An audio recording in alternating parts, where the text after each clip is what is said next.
His personality, the way he is, the belief he has in himself, I think that's what's propelled him in his career, allowed him to play for some outstanding football teams, and he'll enjoy this occasion. He'll want to showcase his natural quality and his the skill that he possesses. You never ever see Marko Arnautovic smile, but at the same time, that's the reason that whenever I look at him, it always makes me smile at the same time.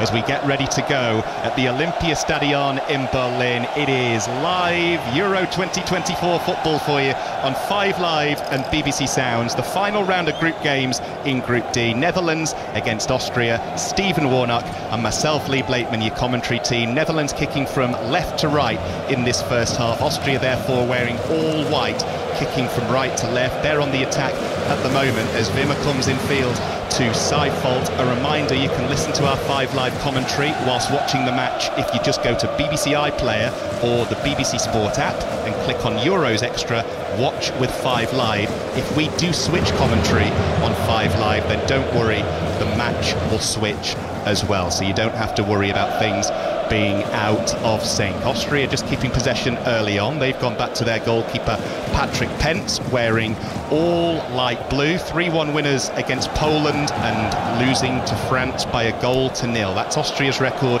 in Euro 2024 so far. They have the ball in the centre circle, high, header won at the back by the Netherlands. Are Austria going to capitalise on the loose ball? Yes, they are. They have it with Marko Arnautovic on this near side. Coming out to the left, the captain, wearing shirt number 7. Rolls it back to Grilic in the midfield. Dutch hardly touched the ball yet in the opening 90 seconds in Berlin. Austria just making sure everybody feels comfortable on it, getting a few early touches, just a point needed, remember, for Austria to book their place along with France and the Netherlands in the knockout stages of this competition. And we've been saying off-air, Stephen Warnock, the way Austria have looked on the whole, you feel like they deserve a place as they come down the left. Cross goes in, opportunity for Austria here straight away. It goes towards Arnautovic inside the penalty area. Holland, Netherlands just about get it clear. It was a good ball in from the left from Alexander Prass from Austria that nearly caused a few problems in the Dutch back line. Yeah, they should do better because, like you said, it's a lovely ball from Prass and it's Stefan Posch at the back post, and he should take the shot on, but he tries to pass to his captain. He fires it in on him, and Arnautovic can't take a touch, and that was a good opportunity, but they're coming again, Austria. Yeah, Wimmer down the left, back out to Prass. Prass with the cross towards the far side of the penalty area as we look at things, which is in the shade, picked up by Seifold over on the far side. Austria enjoying plenty of possession in the opening 2.5 minutes. A couple of dangerous balls into the Netherlands penalty area already. Netherlands come away with the ball for the first time. Depay's layoff wasn't what was needed there, and Austria will build again from the back, but lively stuff from Austria early on. Yeah, just a few minutes into the game, and you can see that Netherlands don't want to go and press, but Austria are finding it very easy to cut through them, which is very surprising. A couple of times now down that left-hand side they've found space. Lineheart long down the right, Seifold over there, takes a deflection, and Austria have a throw midway inside the Netherlands half of the field. So 0-0, Netherlands-Austria. We'll keep you bang up to date with the France-Poland game as well on 5 Live and BBC Sounds in Dortmund. Dion Dublin and Ian Dennis there for us, and then later on tonight, all about Group C, England, Slovenia, the commentary with updates from Denmark versus Serbia as well. Austria throw on their right, just past the midway point of the Dutch half, as the ball goes back out to the right. Grilic getting his first serious touch, Dutch interception. It's another Austrian throw. Very, very slow start this by Ronald Koeman's team. Ronald Koeman making 3 changes for the Netherlands, Ralf Rangnick making 4 for Austria. Nothing comes from that throw except the result of another throw for Austria, short to Grilic over on the far side. He goes back, and Austria are forced back into their own half, looking to make it through to the knockout stages of the Euros for the second time in 4 appearances. Austria knocked out by Italy in the round of 16 in Euro 2020. They try and switch play here from right to left, with Patrick Wimmer making a nuisance of himself. Austria this time settle for a throw-in right in front of Ronald Koeman, the Dutch manager, using the full width of the pitch, and very, very patient Austria in their build-up. Nothing to say about the Netherlands whatsoever so far in the opening nearly 5 minutes. Yeah, the right back from the Netherlands, Gertrude, is just getting caught up the pitch a little bit too high. He's allowed too much space in behind him, and Austria have spotted that danger straight away and know that that's an avenue that they can attack down. Seifelt long diagonally from left to right, looking for Posch. Posch has work to do, does well, turns away from one Dutch challenge, then a second, then receives the ball back level with the edge of the centre circle, wide on the right, forwards to Sabitzer. Sabitzer to the edge of the area, Arnautovic with the cross, too close to goalkeeper Bart Verbruggen that time, but straight away give Marco Arnautovic space in or around the penalty area, and he has the ability to put in quality balls like that. Yeah, he was looking for his strike partner in Wimmer, who made a good run into the box. It's just a shame that Wimmer's not the tallest. He couldn't really get a header on the cross from Arnautovic, but all Austria, and they've won it back again. On the halfway line, 7% possession for the Netherlands in the opening 5 minutes, just 2 passes completed to Austria's 40, so that paints the picture early on in Berlin. Let's see how they've started in Dortmund. France, Poland, Ian Dennis. Thank you, Lee. Well, it's still 0-0 at the moment between France and Poland. Remember that the French have to better the Dutch result, and if they both win, then France have to score at least one more it's an own goal! Oh, sorry to cut you off, Ian. A disaster for Holland at the back. Ball's just come in from the left side of the penalty area from Pras, and a Dutch defender has put through his own net, and it's a goal that you have to say has come via an unlikely source from Malen, but it gives Austria the lead that they deserve. Netherlands 0, Austria 1, 6 minutes played, Stephen Warnock. Well, I just don't understand it at all. The Dutch back line are struggling, especially at the right back. Gertrude, he gets caught inside again. There's acres of space down the left-hand side for Alexander Pras, and he delivers a ball into the box, and it's just about to go into the feet of Marco Arnautovic, but then Malen, he's the one who slides along the floor, puts out a right leg, and it's past Verbruggen before he can even dive. It's what Austria deserve, but it's a disastrous start for the Netherlands. Ralf Rangnick turns and punches the air in delight. It was Malen tracking back. It was a good ball in, really good ball in from the left from Pras. Not the first time we've said that, Stephen, either, because they've had a lot of joy in that part of the field. Malen tracking back, facing his own goal, tried to intercept and somehow managed to put straight through it. That would have been a great finish if it was down the other end from Malen. I certainly would have, but I mean, I don't understand how they've not corrected that problem within the first 5 or 10 minutes, and it was so clear how they're getting in there. They're just getting a man on the right back on Gertrude, making sure that he drags him inside. It's more often than not, it's Wimmer who's going in there, and he's just making a 2v1 situation. He's getting drawn in far too easy. Here they come again, Austria, with Arnautovic, right side of the area, in the shade, over on the far side, tries to dig the ball out from between his feet, can't do so that time. De Vries clears. We'll go back to speak to Ian Dennis and Dion Dublin in Dortmund in the next few minutes. You see, Stephen, the way it normally works is it's Ian Dennis handing to us. When it goes the other way around, it all goes a little bit disastrous, but that's because this game started so brightly. It has started brightly, and we wanted it to be that way. We wondered how both teams would approach it. We knew Austria would pretty much go at the Netherlands early on. I thought the Netherlands would have really come out at a pace because of the criticism that they've had in the last couple of games. They limped through the game against Poland. They weren't at the best against France, but then you look at the opposition, but this has been really poor from them. So Austria top the group as things stand on 6, then it's France second on 5, Netherlands third on 4. Austria's goal difference +2, France +1, the Netherlands 0. Netherlands 0, Austria 1 in the final round of group games in Group D, live on 5 Live and BBC Sounds. And since this game's restarted, following that goal for Austria, the Dutch have decided to do exactly what Austria were doing and just putting their foot on it, making sure every one of their players gets a touch, whether that involves going sideways for a few minutes, just to settle this thing down and get themselves into this one. Just take the sting out of the game as much as you can, and now they've decided that that's the way they want to play, and they look comfortable on the ball. Dutch work the ball high to their left, nodded down inside the Austria penalty area for the first real time. They've got Reinders out there. They keep it moving, keeping possession, and again, not scared to go back. Here they come down the centre this time. First real touch for Geertruida. Ball wide right to Malen, who scored that own goal a few moments ago. Low ball into the Austria area, should be tidied up and is. Nobody really there wearing Dutch orange, and they go back to Virgil van Dijk inside the centre circle. Liverpool captain, Dutch captain, they need his leadership at the moment, do Ronald Koeman's team, because they've not started well and they find themselves trailing by 1-0. That Malen own goal after 6 minutes. Far side of the ground in the shade, this near side, as we look at things in bright sunshine. That's not the best clearance in the world from Pras. He was facing his own goal, tried to clear it overhead for Austria, did just about enough. Ball falls for Austria on the edge of the centre circle, can't be controlled by Wimmer, but Austria recover the situation, work the ball out to the left to Arnautovic, goes out into touch. Update from France-Poland, let's see if this one works this time. Ian Dennis.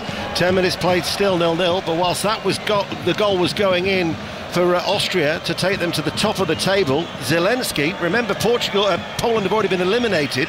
They had a volley with Zelensky that brought a very good save out of Mike Maignan, Dion Dublin.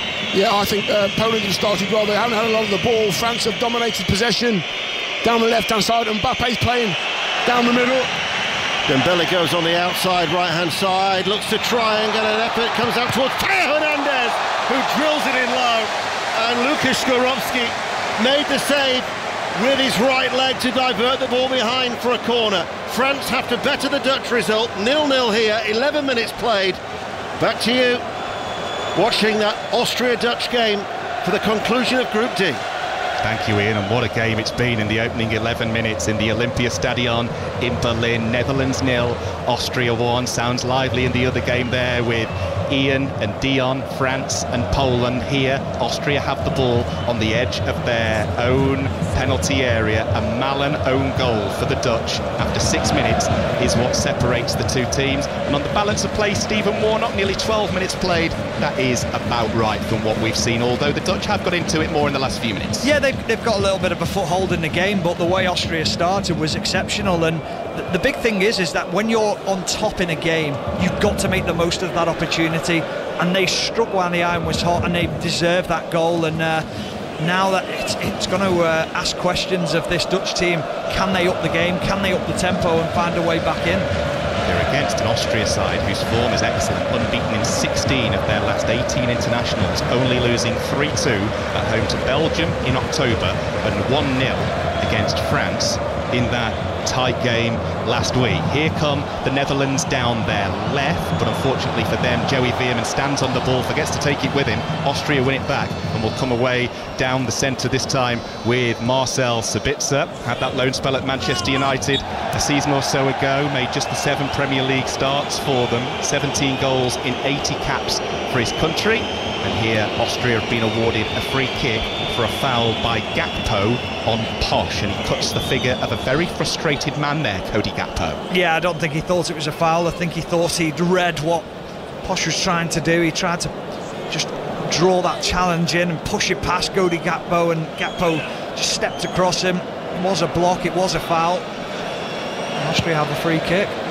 Long down their right, looking for the run of Wimmer, goes down on the edge of the Netherlands penalty area. Nothing doing that time, says the referee from Slovakia, Ivan Kruzliak. Here come the Dutch down the other end, down the centre. They've got options left and right here. Depay's waiting for this inside the penalty area. Opportunity for 1-1 as the shot goes in that time from Reinders. Didn't get his foot over the ball, didn't ever have it under full control either. Did it deflect on its way through? I'm not sure that did, Stephen Warnock. Just having a look at the replay here from Reinders. He was in a good position unmarked, and he just completely scuffed it. It didn't deflect. No, it was really nice play initially by the Netherlands. They work it superbly well. Reinders is driving at the back three of Austria. He sprays it out to Cody Gakpo and then continues his run. Gakpo dips inside on his right foot on the left side of the penalty box, and you're thinking he's going to take a shot as they pinch the ball here, but then as he plays it back into Reinders, he gets it horribly wrong, and he was free with 8 yards out just to get a good side foot on it, and he's put it horribly wide. Reinders, 25 years old, AC Milan, only made his international debut in September, scored his first goal for his country in the 4-0 win over Scotland back in March. Here come Austria down the other end, poor final ball that time from Sabitzer of Borussia Dortmund, and it goes all the way through for a goal kick to the Netherlands. So Netherlands 0, Austria 1, as things stand, with France and Poland still 0-0. It's Austria who top the group, then it is France second, the Netherlands third, Poland we know already out. That is how things stand at the moment in Group D as we play the final round of fixtures. Here the Netherlands have the ball in their left back area, try and play out from the back, one pass too many, make a complete hash of it, and here come Austria again. That's going to be a foul given this time though against Posch. So let's go back to Dortmund and Ian Dennis. France 0, Poland 0, but a chance for Poland backed by their partisan support. Ubanski's forward ball, Sebastian Szymanski's shot was blocked, went behind for a corner, only partially dealt with by the French defence. Ubanski's shot down into the ground, saved by Mike Maignan.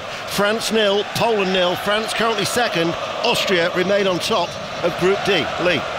Netherlands 0, Austria 1. Thank you, Ian. That's going to be a free kick to Austria for a foul on Wimmer. And every time Austria get possession of the ball, Stephen Warnock, 1, they look really good, and 2, the Dutch, as we just saw that time with the foul from Geertruida, look so annoyed and frustrated, and dare I say a little bit rattled given the way Austria have started. I think you're right there, rattled is the word, and I think one of the things is you look at Austria, every time the Dutch players are in possession, there's a player making sure that he's in his face, making sure that he's getting his head down, making sure that when he thinks he's got a pass on, it's going to be a difficult pass, and that's good pressing from Austria. But also the use of the ball when they go forward has been really positive. They're trying to break the lines as often as they can.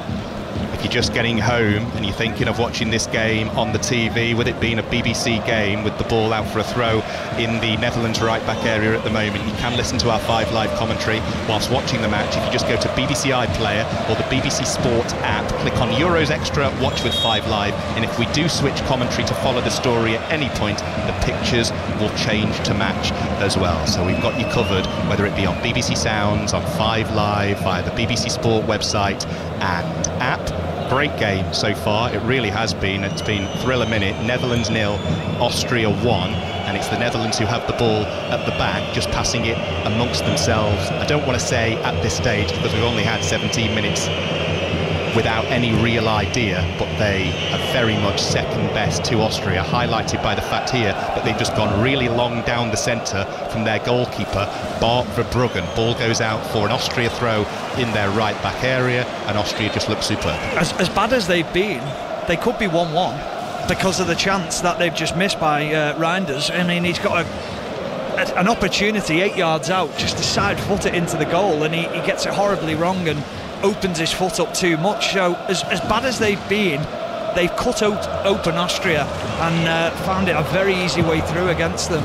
If you're a player of Reinders' calibre and you get presented with a clear shot on goal unmarked inside the area, you expect to at least work the keeper. Now here come the Dutch down the centre, working the ball to the left. Depay waits for a delivery in near the penalty spot, but they're forced back here, Ronald Koeman's team, as they switch play to the right to Stefan de Vrij, whose name I've not said too much so far. Geertruida in from the right, back to de Vrij inside the centre circle, supported by Van Dijk, wearing the captain's armband as you'd expect. They're just trying some short, sharp passing football here, the Dutch, but it breaks down beautiful. after 5 passes. Arnautovic does well as Austria win the ball back. Now Sabitzer midway inside the Netherlands half of the field. Back go Austria inside the centre circle. Touch for Max Wöber, Leeds man, who's been out on loan this season at Borussia Mönchengladbach. And again, Austria just in control of this game. They look up, see that there's no pass on, so go back to their goalkeeper,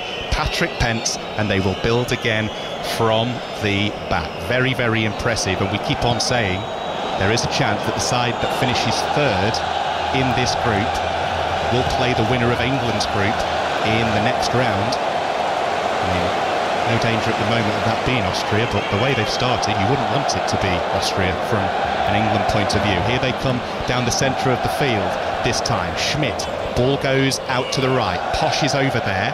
Schmidt again, ball in field. Florian Grillitsch, and the Olays are going up around the Olympia Stadion. Such is the dominance and control that Austria have of this game. Here's Arnautovic, edge of the D, back to goal.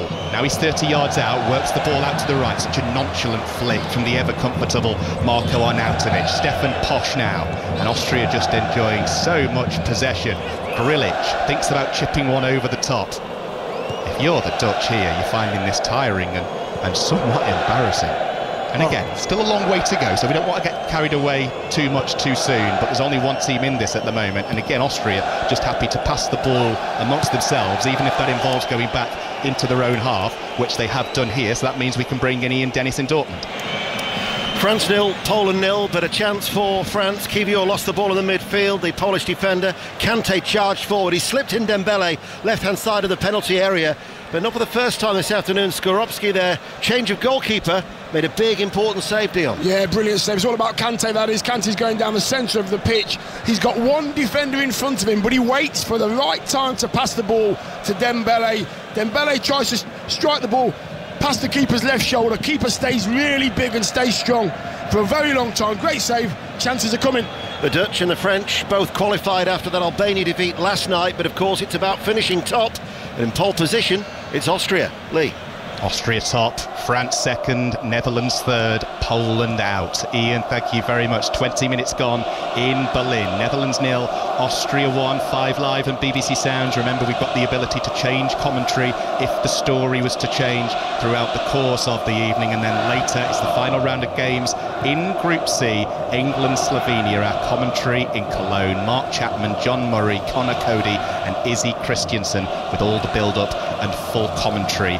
For us, Denmark, Serbia will be regularly updated too from Maz Faruqi as the ball goes to the Dutch inside their own half. They pass it between themselves 3 times, so that means they're now going to misplace the pass, and indeed they do. It falls for Arnautovic, wide on the left. Netherlands with a man down in the midfield. Austria will continue though. Through ball goes all the way through to Bart Verbruggen, and the referee says just hold on to it just for a second because there is a player down just holding his head. So we've got a slight break in play here. We've had a quarter of this game, Stephen Warnock. What are you making of it so far? I think I know what you're going to say. I just look at Austria and the way that they're organised and in possession and out of possession. It's very, very regimented in what they're doing. You can tell that every single player has gone out onto that pitch and knows what's expected of them, both in and out of possession, and they look a really interesting team because they're not blessed with superstars. Yes, they've got good players in Arnautovic and also Sabitzer, but it's the team collective. It's outstanding.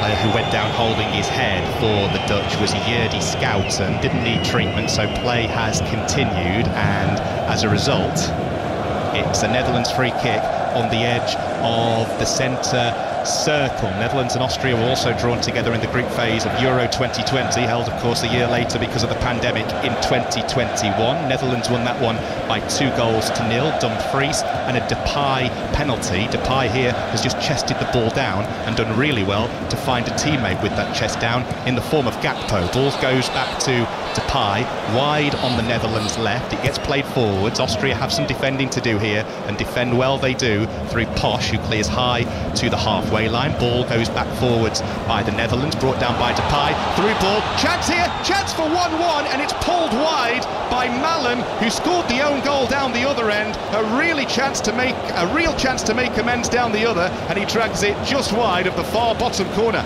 Yeah, it's horrible from Malen. He gets it horribly wrong because it's a great opportunity. Great through ball from Reinders into the feet of Malen, and he scuffs it with his left foot. He doesn't look comfortable on it at all. You can just tell he's thinking, I don't really want it on my left foot.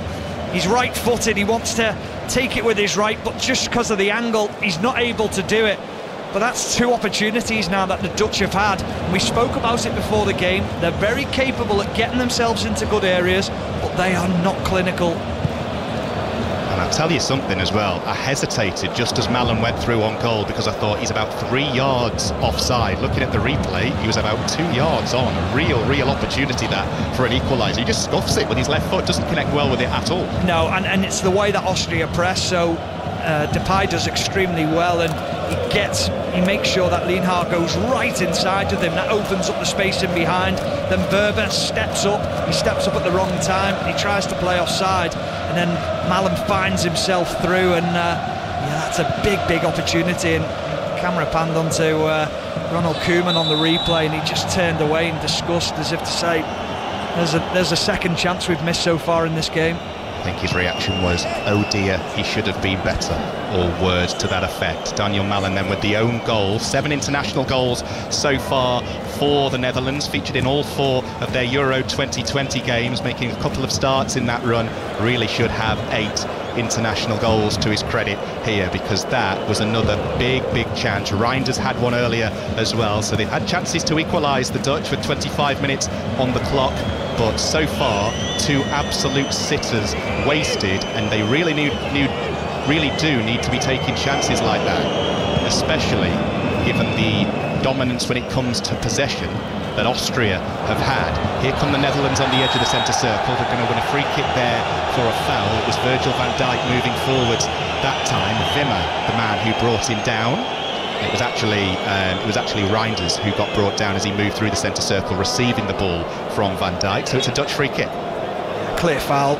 Really good play by Reinders, who's starting to have a little bit more of an impact in the game. Quick free kick. Malen away down the right, sends it across. Better from the Dutch. At last, they've got going. Wimmer with a better bit of defending that time. Good block, and the Netherlands have the game's first corner. Yeah, I don't think Pras is an out-and-out left-back. I don't think he's more attack-minded, and Malen just drops the shoulder, pushes it past him quite comfortably, but he's helped out by his teammate.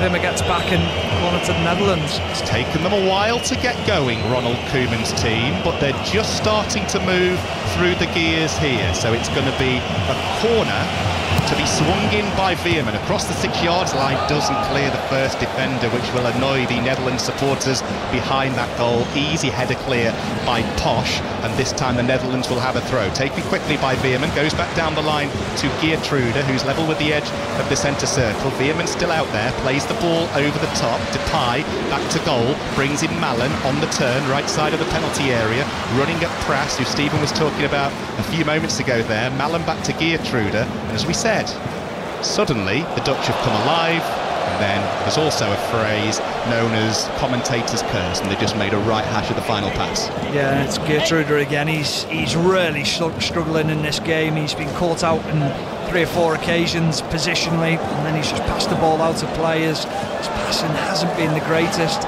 We've all been there. It's difficult when you're in that rut. It's how do you get out of it? Austria with some defending to do inside their own half here. Pras goes long down the left, ball into the centre circle. Ake wins the head of the Manchester City man, whose name I've barely mentioned so far, especially given the fact that Austria have enjoyed a lot of the ball over on that far side, the Austrian right, and they have it here on the halfway line. Back they go to their goalkeeper, so let's check in with Ian Dennis in Dortmund. It remains France 0, Poland 0. To credit the Poles, who remember were the last team to qualify for these Euros, but the first team to exit them. They've made a number of changes, and they are not buckling for the French Dion Dublin. Not at all. Been very physical from the start of the game. Mbappe's finding himself down the middle, but he wanders over to the left as well, where he's comfortable. So that defence keeping an eye on him, because he's showed a little bit in flashes. Mbappe, of course, wearing a face mask. He was away, picked the ball up midway through his own half. Zalewski deliberately pulled him back, got a yellow card. Otherwise would have had a chance to see the searing pace in the searing heat. Yeah, it was, as myself and Stevie will say, it's a very good yellow card. He was on his way, he was one-on-one, and no defender wants that. He would have got a chance. Good free kick. And because of that searing heat, Lee, we now have a drinks break. 28 degrees here in Dortmund. It's 0-0 still. France remains second in the group. Netherlands 0, Austria 1 in Berlin. Stephen? Was that a drinks break for them too? Possibly. I know what they'll be drinking. Oh, they've been a great duo to listen to over the course of the last couple of weeks. Ian Dennis and Dion Dublin in Dortmund for us. They've been a cracking listen, they really have, as Austria come forwards here down the left with Alexander Pras. Cross cleared away, falls for Austria over on the far side, this time their right. Posch with the cross, blocked by Ake. Austria with a throw. And again, Austria just starting to edge in front when it comes to possession in this game over the last couple of minutes, but the Dutch with a couple of big chances wasted. Yeah, I'm watching the Dutch, and when they give possession away, there's no one really complaining to each other. It's almost accepted that they're just clearing the ball away, and there's no real thought process behind where the passes are meant to be going. But Austria again find that channel down the left-hand side and win themselves a throw-in.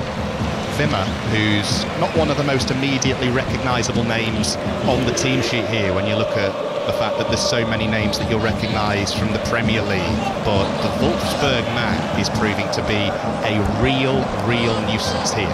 Prass to take this latest throw earned by Wimmer, level with the edge of the Netherlands penalty area, wearing shirt number 8, Prass, long throw, headed on, and the shot's going to come in from the edge of the area this time from Sabitzer. It's blocked, second shot goes in that time, straight down the throat of Verbruggen from the midfielder Florian Grillitsch. He caught that well, especially given the fact that it came to him very quickly via a deflection. Yeah, it was Sabitzer who had the initial shot, and it was well blocked. He wanted a penalty, thought it was a handball.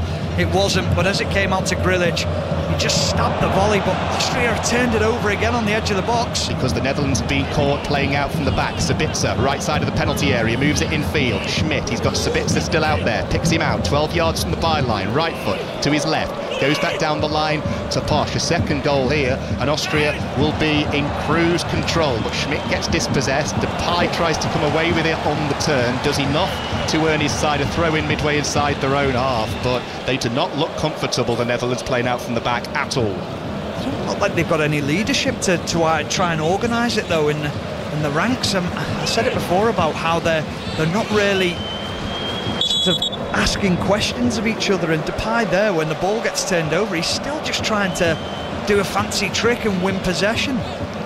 Half an hour played on 5 Live and BBC Sounds. Netherlands 0, Austria 1. So Austria top the group, then it's France second, Netherlands third, Poland out. That's how things stand so far this evening in Group D as we play the final round of fixtures. The Dutch have the ball on the halfway line. Challenge goes in, so they settle for another throw inside their own half. Remember, out on BBC Sounds right now, you can check out Sporting Giant Kylian Mbappe, a 6-part series that delves into his rise to global stardom. Just search Mbappe and subscribe on BBC Sounds, or you can watch the full series too via the BBC iPlayer. I can thoroughly recommend, because it's absolutely brilliant. Now, the referee here has reached for his pocket for the first time this evening, and it's to show a yellow card to the right back for Austria, Stefan Posch. And I think, Stephen, he's just pointed out there, the referee, that that's the latest in a long line of challenges, and he was late on Memphis Depay. Yeah, no, I don't think it's a yellow card.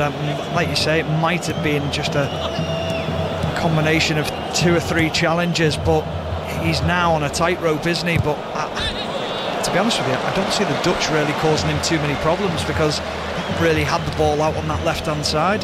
They're making a change already, the Dutch.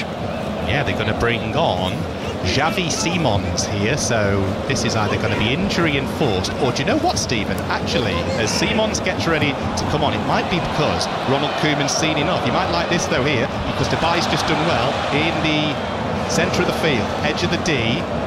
For a second it looked like he was going to have time and space to get a shot away. Has to go sideways. Here come the Netherlands down the right this time. It was Schouten who had the opportunity to put in the cross. That's blocked. Ball goes back midway inside the half, where the Netherlands will have a free kick for a late challenge, and that's going to be a yellow card this time. You wait ages for a booking, and then 2 come along at once because of that late challenge from Patrick Wimmer, who looks less than pleased to pick up a yellow. Yeah, it was a turnover in possession, and he tries to go into a challenge. Yeah, it is a little bit late on Gertrude. I wasn't so sure at first, but he just rolls his studs over the top of his ankle, and that'll be a sore one for the right back from the Netherlands. No malice in it, but he basically just stood on the ankle there of Gertrude, because you looked at his reaction and you thought initially, was Gertrude overdoing it a little bit? When you look at the replay, absolutely not. So Netherlands free kick, inside right, level with the edge of the centre circle, played forwards by Veerman towards the penalty spot, cleared away first time by Austria. Netherlands have it back, shot's going to come in from distance, wide of the bottom corner that time from Reinders. Goal kick to Austria, so we'll bring in Ian Dennis. Poland have just gone close. It's still France 0, Poland 0. Zalewski down the left, played in Zielinski, whipped in the cross. Lewandowski with a header. I'll be honest, I thought Mike Maignan got a touch to it, but the referee said a goal kick. But what a difference that their talisman, Robert Lewandowski, makes to Poland, Dion. He's been brilliant, absolutely fantastic, getting his back foot up the pitch, holding it off, holding defences off. They play in a completely different game tonight with him up top. He should have scored. That's what he does, that's what he's done for years. Should be 1-0. Poland are playing well. France have to win to top the group, 0-0. Netherlands 0, Austria 1. Just while we were with Ian and Dion there, the Netherlands have made a change. Joey Veerman has made way for Xavi Simons. We're going to have a drinks break here with 10 minutes to go until half-time. And looking at the reaction, Stephen, there of Veerman as he made his way off on this near side, it was purely and simply down to a tactical change from Ronald Koeman, because Veerman looked absolutely fuming. Yeah, 100% it's tactical, and he had to do something, and I like that in a manager, and I think as the fans in the stadium will be thinking as well, and all the Netherlands fans around the world will be thinking, it's proactive from the manager, it's the right thing to do. So just while we've got this drinks break in Berlin, it gives us the opportunity to go back to Ian and Dion. 10 minutes to go to half-time here in Dortmund. It remains goalless. So currently how Group D looks: Austria 6 points with that slender lead that they have over the Dutch. France 5. The Dutch would still qualify in third on 4 points. But of course for France, they want to top the group, because otherwise if they don't, they finish second. Potentially you're looking at the other half of the draw with teams where Spain, Germany and Portugal are going to be, and they wouldn't want that. But play back underway in Berlin. Lee. Thank you, Ian. Yeah, ball's going to restart with an Austrian goal kick. They're going to play out short from the back following that chance for the Dutch a few moments ago. The ball goes high towards the halfway line. It's going to be really interesting to see which way the next goal is going to go in this game, because they've had chances, the Netherlands, no two ways about that. But every time Austria go forwards, as they are doing here, they look a real threat as they come forwards with Grilic out to the left to Arnautovic, wearing the captain's armband. He's got 2 for company. Does he pick out the pass there? No, not quite. He was so close to finding Wimmer. The Netherlands tried to play out from the back. Austria win it back in the midfield. Ball over the top this time, but Bruggen should come. He does come, doesn't get there. That was a good through ball by Seifelt, but in the end it's scrambled clear, Stephen, just about. Yeah, and Ake had to make a decision because Schmidt was right behind him, and Verbruggen was probably not going to get there, so Ake makes the decision, slices it out for a corner, but that was the right choice. Yeah, because Schmidt was waiting to get on the end of that Austrian through ball from Seifelt, so it's going to be an Austrian corner, would you believe it, with 37 minutes on the clock, their first of the game despite their possession dominance here. So it's going to be a corner to Austria. On this near side, it's played back to the edge of the area where Sabitza's waiting to hit it. Good save, diving away to his right by Verbruggen. Austria have it back wide on the left. Here's Sabitza, edge of the area, ball inside the D, shot gets blocked, opportunity for Arnautovic on the 6-yard line, doesn't connect well with it, then Arnautovic gets brought down by Verbruggen. VAR will have a look at that as the Dutch come clear. They will win a free kick. 1, how did Arnautovic not score with that flick on the 6-yard line? And 2, was he brought down by Verbruggen? Well, he's missed a sitter. There's a lot of spin on the ball as it comes over the top. It ricochets off Van Dijk, but Verbruggen does exceptionally well. It's not a foul. He just gets his glove around the outstretched leg of Arnautovic. But Sabitzer initially with a shot that was saved by Verbruggen. 2 or 3 big opportunities. If that Sabitzer one would have gone in, there'd have been a VAR check, because the referee challenged Depay on the edge of the box and Depay went down and he was holding his ankle. It would have been a very interesting call, and the referee kept on turning around, checking whether Depay was okay. Crazy couple of minutes. Lively here when you look at the replay, as Stephen said, but Bruggen did exceptionally well. Here come Austria again though, moving the ball into the centre. That is handball, so the Dutch will have a free kick. Let's bring in Ian Dennis in Dortmund. France and Poland still remains goalless, but a couple of efforts for the French. Tchouameni scuff shot deflected wide from the resulting corner. Saliba with a hooked effort, and still the French are actually yet to have a goal scorer in this tournament. Yeah, I think Poland have been better in the final third. France getting to the final third and just fluffing their lines a little bit, not even hitting the target, not working the keeper. Mbappe's finding himself anywhere across the back four of Poland to try and get on the ball. He's getting frustrated now. 6 minutes to go to half-time. It remains France 0, Poland 0. Likewise here, 6 to go until the break. Netherlands 0, Austria 1 in Group D as Austria have it back on the edge of the centre circle. Wimmer goes alone here, was allowed to run a long way down the centre of the pitch, took it to just before the edge of the D, unleashed one, block goes in, and now here come the Netherlands down the other end with Gakpo wide on the left. That is a foul, and I tell you what, he needs to be careful over there this time. Who is that who's put the challenge? It was actually, it's Lienhart. I saw the number 5 and it was 15 rather than 5 for a second. I thought Poch was going to be in a bit of trouble. Yeah, Lienhart does well because he knows he's in trouble. He knows he has to bring down Cody Gakpo because they were just outnumbered for a couple of seconds. The Austrian backline, it could have been dangerous. So De Vrij and Van Dijk forwards from the back here for the Netherlands. Depay free kick just past the midway point of the half. That is absolutely woeful, that delivery. Doesn't clear the first Austrian defender, and that sums up large parts of the Dutch play in this first 40 minutes in Berlin in the Olympiastadion. They have a throw, they take it quickly, and they have it to the Netherlands on their left, level with the edge of the centre circle. It's an own goal, if you've joined us late, that separates the two teams. Netherlands 0, Austria 1. Malen putting through his own net in the 6th minute. In the other game in this group, as we heard from Ian Dennis and Dion Dublin a few moments ago, still goalless in Dortmund, France and Poland. Long ball forwards from the back here by the Netherlands, picks out the aforementioned Malen, who scored that own goal and missed a sitter down the other end.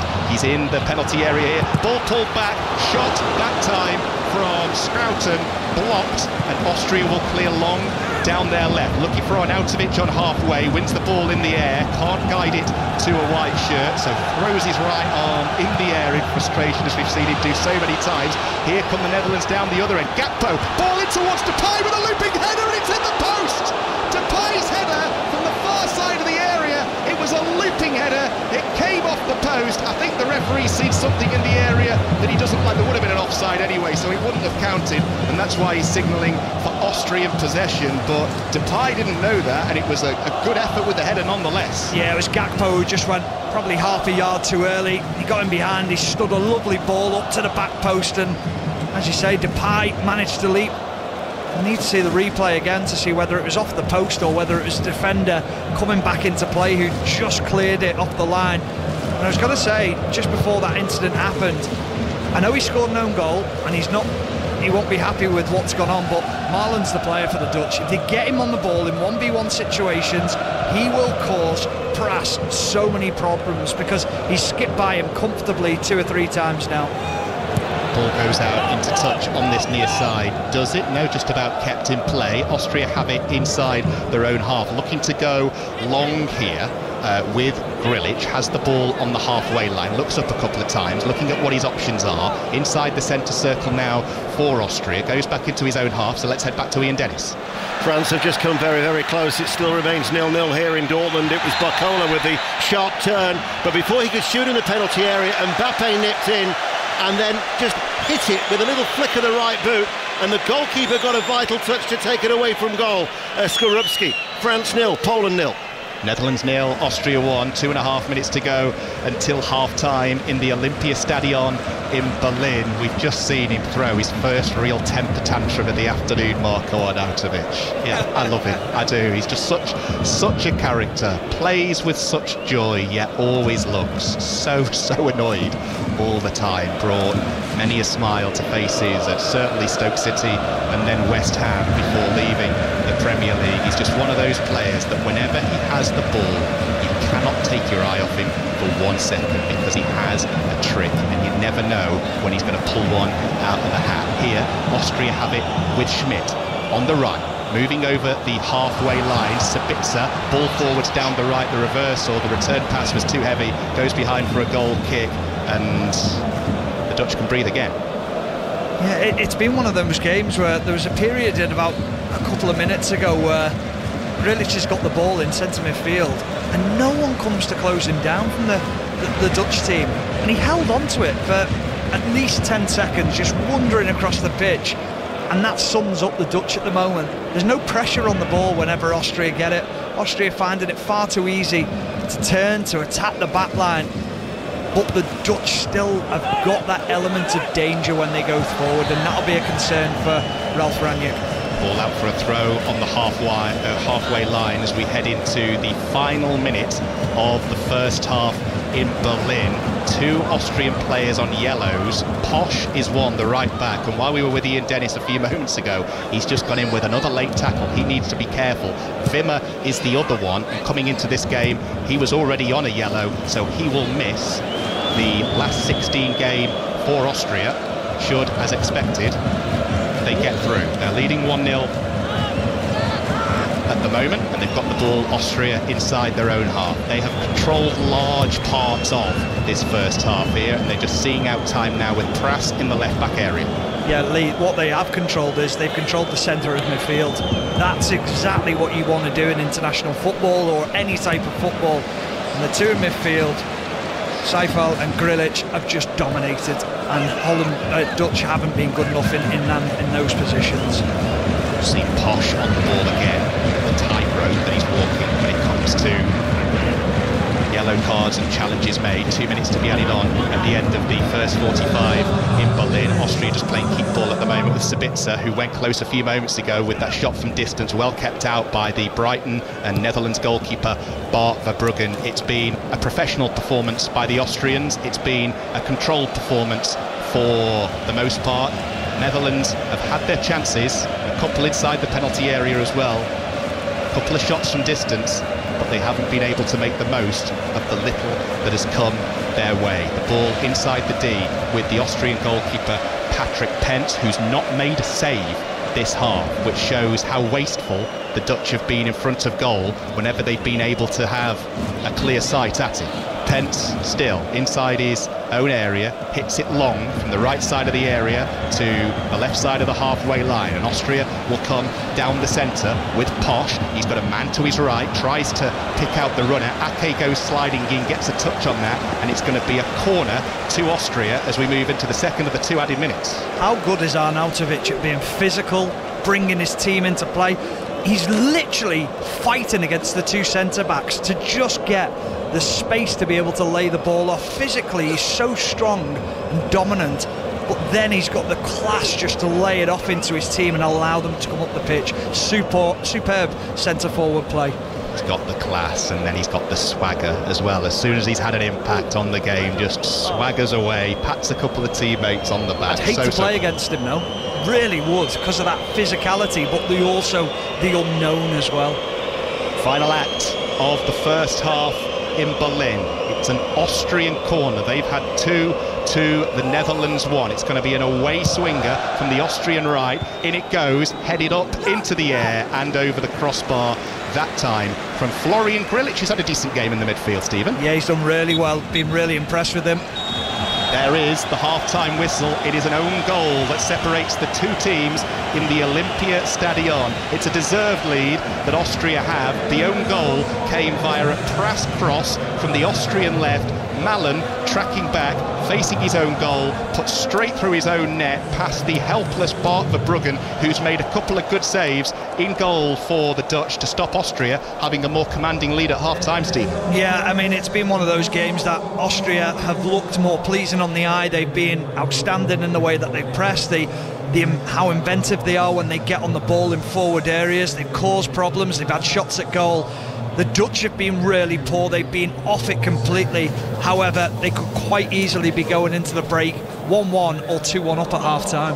Half-time in Group D. It's been a cracking watch this. Netherlands 0, Austria 1. Lee Blakeman and Stephen Warnock watching that one. And Stephen, before the game, we were talking about that really organised, really solid Dutch defence. It certainly wasn't for the goal. No, but far from it. Gertrude at right back, he struggled 3 or 4 times before the goal, kept on getting caught walking into midfield and then leaving gaps on that left hand side, and the left back Alexander Prass kept on driving down that left hand side, and ultimately it led to a goal. And it's very unlucky for Malen to put into his own goal, but credit to Austria because they kept on going after that left hand side early on in the game and capitalised on the errors. And Marlon, I know you were saying that in commentary, but despite the fact that he's the player who scored the own goal, he's been brilliant for the Netherlands at the other end of the pitch. Yeah, I'd hate to play against him. He's one of those players that just has that electric pace from standing still, and he'll stand you up and he'll just shift it left or right, and predominantly you know what he's going to do. He wants to get it onto his right foot and drive down the line and get his crossing. He's done that 2 or 3 times, and he's the one player I'd be saying, if we can isolate him, get him on the ball, he'll win us this game or get us back into the game anyway. Thank you very much for now, Stephen. We will be back with Stephen Warnock and Lee Blakeman for the second half of Netherlands against Austria. Meanwhile, in Dortmund, watching France and Poland, Ian Dennis and Dion Dublin. Ian, how's the first half been? Goalless but entertaining, Kelly. I've got to say that Skorupski, one of the 5 changes that their coach, the Polish coach Michał Probierz, made, coming into goal, the Bologna goalkeeper, he's had a terrific game. He must have made 4 good saves. He kept out a Hernandez effort with his legs. He's made 2 very good saves to be alert to keep out Mbappe.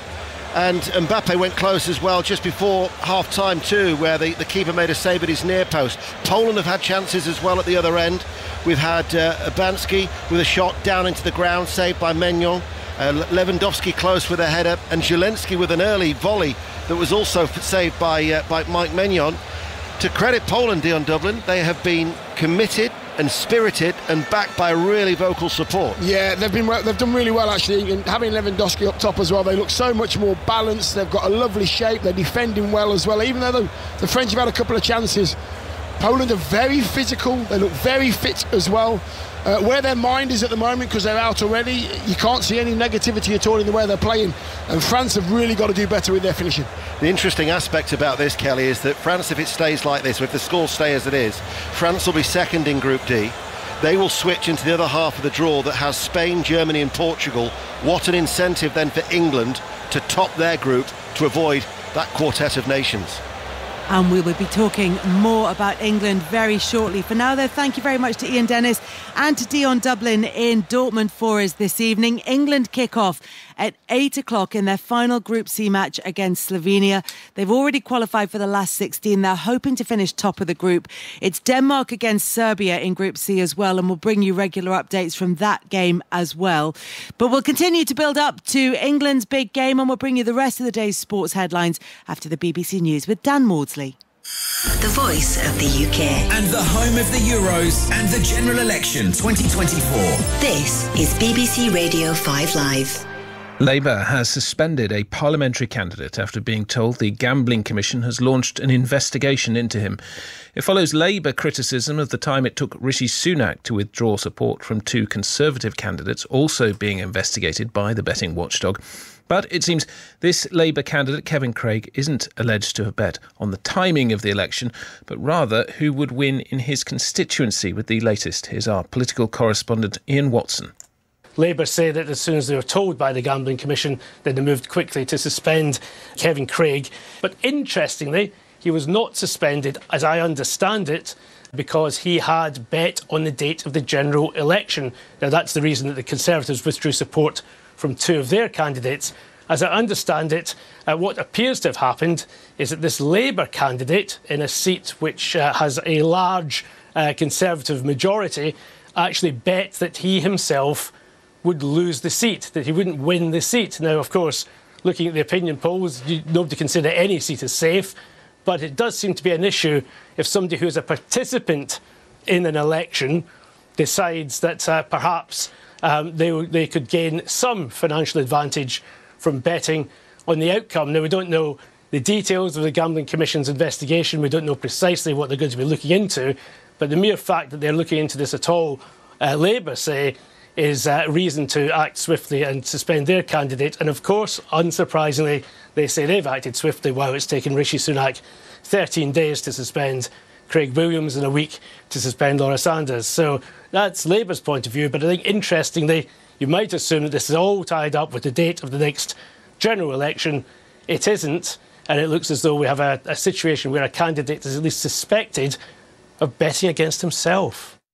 Well, Ian Watson reporting there. We have just had some extra details from our political correspondent Hannah Miller, which is that the Labour Party will return £100,000 in donations from its now former candidate, Kevin Craig. That money was donated to the party last year. A Labour Party spokeswoman said the Labour Party upholds the highest standards for our parliamentary candidates, as the public rightly expects from any party hoping to serve, which is why we have acted immediately in this case. We will bring you updates on that as and when we get them in between the football. Meanwhile, the Metropolitan Police say the Gambling Commission is looking at 5 more officers for alleged bets on the date of the election. Earlier this month, an officer in Rishi Sunak's close protection team was arrested on suspicion of misconduct. A private plane carrying the WikiLeaks founder Julian Assange has left Bangkok airport bound for a remote US territory in the Pacific. He left prison in the UK yesterday after reaching a plea deal which ends his fight against extradition to the US. Doctors in Kenya say several people have been shot dead by police during protests against a proposed law which would introduce new taxes. Earlier, demonstrators set fire to part of the country's parliament building. And specially trained dogs are arriving in Tenerife, where the search for missing British teenager Jay Slater is now on its 9th day. The sniffer dogs, which are trained to cover large areas, have been brought in from Madrid. Orna is here with your travel. Thank you, Dad. The M6. So northbound queues, junction 4A at the M42. It's all following an accident which is clear, but the queues go back to 4 at Coleshill. M1 South Yorkshire, joining the M18 at junction 32. One lane closed for an accident. And then the M4 in South Wales, westbound. It's queuing from the crossings all the way through to the Caldera at junction 24 and on to 25. And then the M4 again, 43 at Llandarcy. The accident has left queues. M1 northbound, 2 lanes are closed, severe delays. 12 at Flitwick is where the accident happened. M11 just reopened southbound at Saffron Walden at junction 9, but with delays. And severe delays on the M25. Anti-clockwise queues all along the bottom, starting at Reigate, and that's at junction 8, on to the M26 at junction 5. And one of the Dartford tunnels was closed until recently. The M25 queuing anti-clockwise all the way through from junction 4 at Orpington, taking an hour. Orna Merchant, 5 Live Travel. The team sheets are in, and it's quite a lineup they've gone with here. Kyle Walker and Micah Richards, Lineker, Savage, Chapman, Shearer, Cates, Bamford, Sutton, Crossman, Rooney and Mbappe. This is just getting silly now.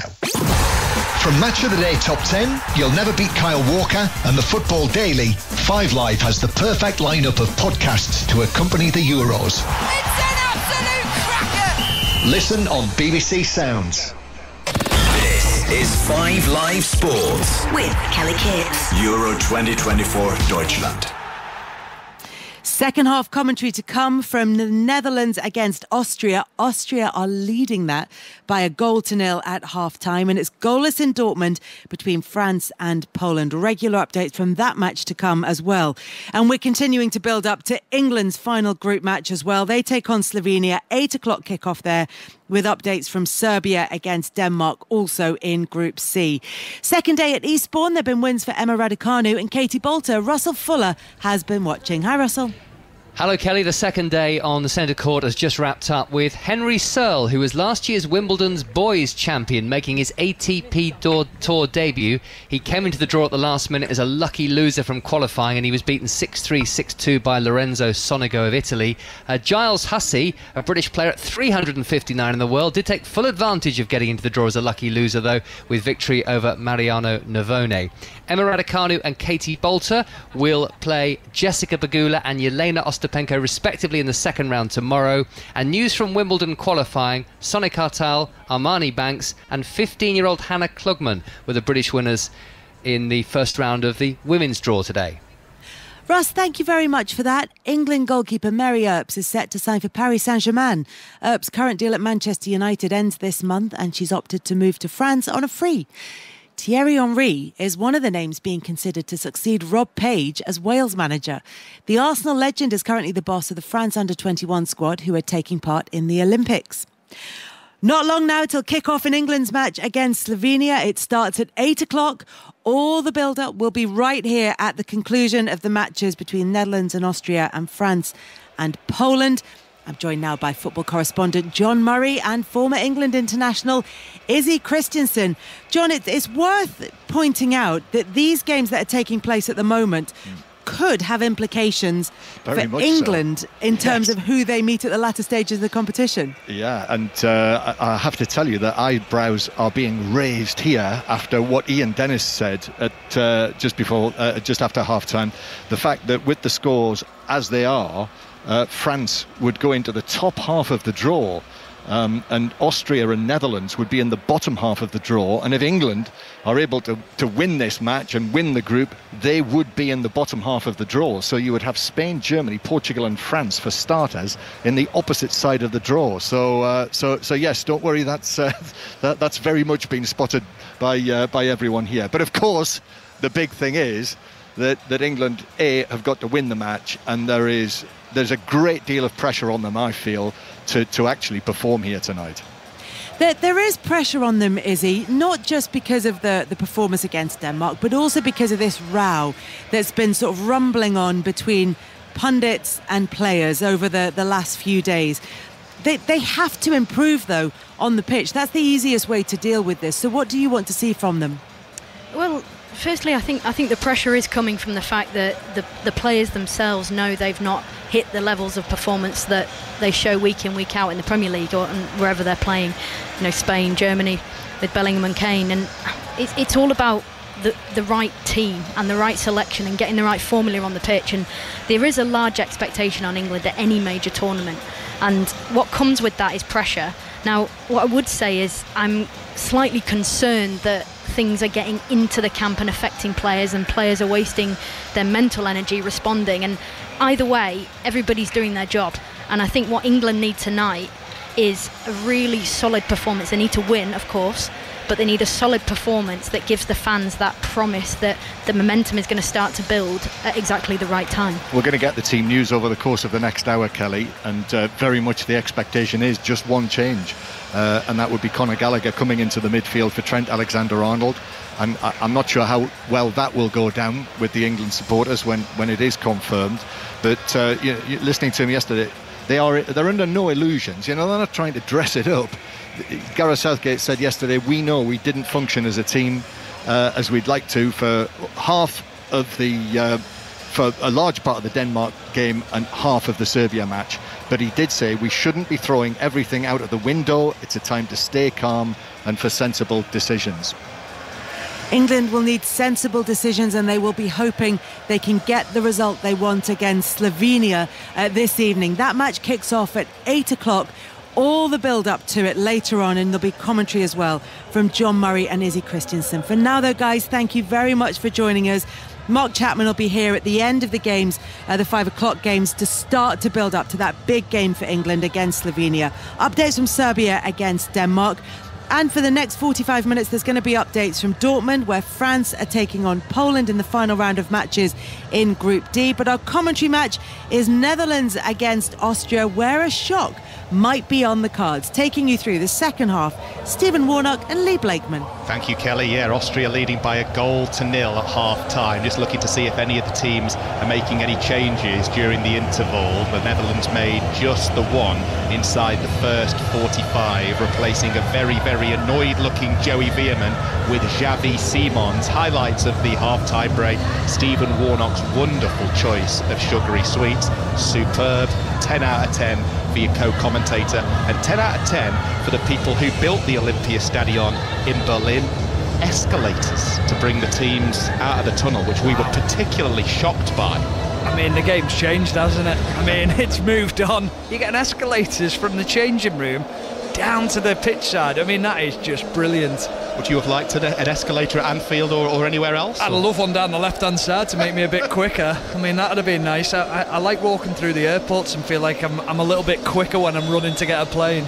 We're back off and underway for the second 45 in the escalator-fitted Olympia Stadion. It is Netherlands 0, Austria 1. The Dutch with the restart. They're kicking from right to left. Austria kicking from left to right. Lee Blakeman and Stephen Warnock, your commentary team on 5 Live and BBC Sounds. And remember, you can listen to our 5 Live commentary whilst watching the match if you just go to the BBC iPlayer or the BBC Sport app and click on Euros Extra watch with 5 Live, and if we do switch commentary at some point during this second half, the pictures will change to match as well, so you don't need to worry about any of the syncing up or anything like that. We've got Ian Dennis and Dion Dublin keeping across that game, the other one in this group in Dortmund between France and Poland. Goalless that one as the second half restarts there as well. Here the Netherlands have got the ball in their left back area. Just to confirm, neither manager, Ralf Rangnick or Ronald Koeman, made a change during the break, so just the one substitution made in this game so far, and it's the man who was brought on, Xavi Simons, who's coming forwards here on the counter for the Netherlands. Ball to the left, Gakpo inside the area, 1-1. Oh, what a start from the Netherlands! Just over a minute played in the second half, and that was a great counter and a wonderful finish at the end of it by Cody Gakpo. Simons did all the work. Gakpo with a wonderful finish, left side of the area, right foot, and the Netherlands are level at 1-1. Well, we give him praise in the first half, Florian Grillitsch, the Austrian centre midfielder, and we didn't praise the right back of the Netherlands, Geertruida, but he's the one who pinches the ball off Grillitsch, and he releases the substitute, Xavi Simons, who delivers a lovely ball into Cody Gakpo. Defensively, you've got to do better. Lienhart, he has to know that Cody Gakpo wants to come inside on his right foot. He overcompensates. He allows Gakpo to open up his body and to look at the far side of the net, and he just passes it into the far side, and that is the dream start for the Netherlands in the second half. Curled around Pence, who went flying to his left. What a strike, what a finish. Netherlands 1, Austria 1. What a start to the second half in Berlin. Let's see how they've started in Dortmund in the other game in this group with Ian Dennis. Well, what's interesting about that, Lee, is that when it was 1-1 in Berlin, we'd only just got underway in Dortmund, and, you know, sometimes in major tournaments, the final set of group matches tend to or used to have sort of like simultaneous starts. That was definitely not the case here in Dortmund, so we've only been playing for just over 60 seconds. It remains France 0, Poland 0, and France, remember, have yet to score at all. A French player. Their only goal in this tournament was an own goal against Austria. Mbappe's come close, and Mbappe then fires one over the top from the edge of the area. 0-0 still, early stages of the second half.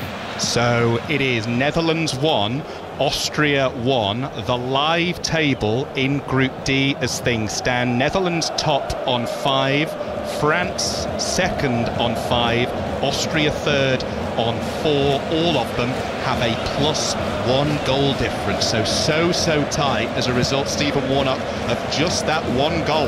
Yeah, it just shows you how important it is, but they're already looking so much more dangerous, the Dutch, in this second half, the way that they're attacking the Austrian players at the Austrian backline and taking the game to them.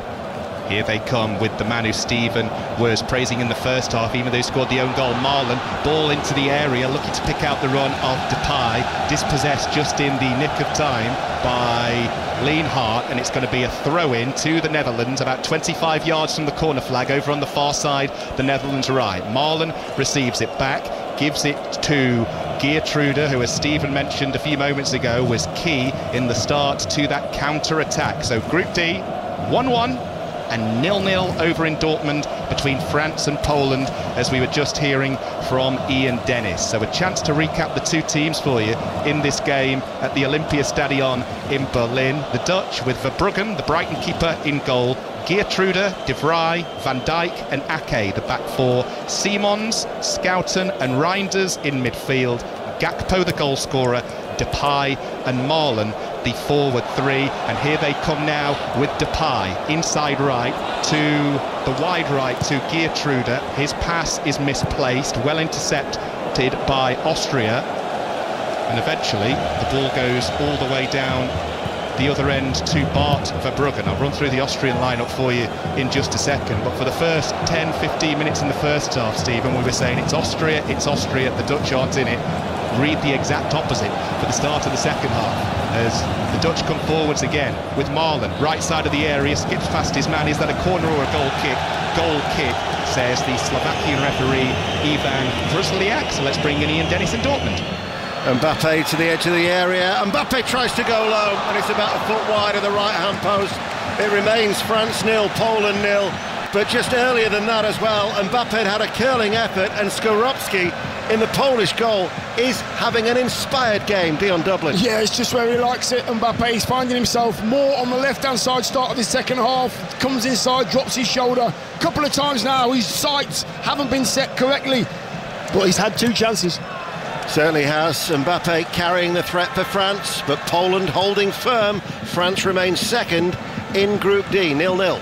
Marlon for the Netherlands with his through ball cut out, and then the Dutch are penalised for a foul on Marko Arnautovic by the Dutch captain Virgil van Dijk. So it's an Austria free kick on the halfway line with 6 minutes gone in the second half. Stephen Warnock. Yeah, I think for anyone who's just tuning in and listening to the second half and how the Dutch are dominating, that wasn't the way in the first half. Austria started the game superbly well, went ahead deservedly, and the Dutch were so lacking in anything, in intent, in purpose, in the way that they played.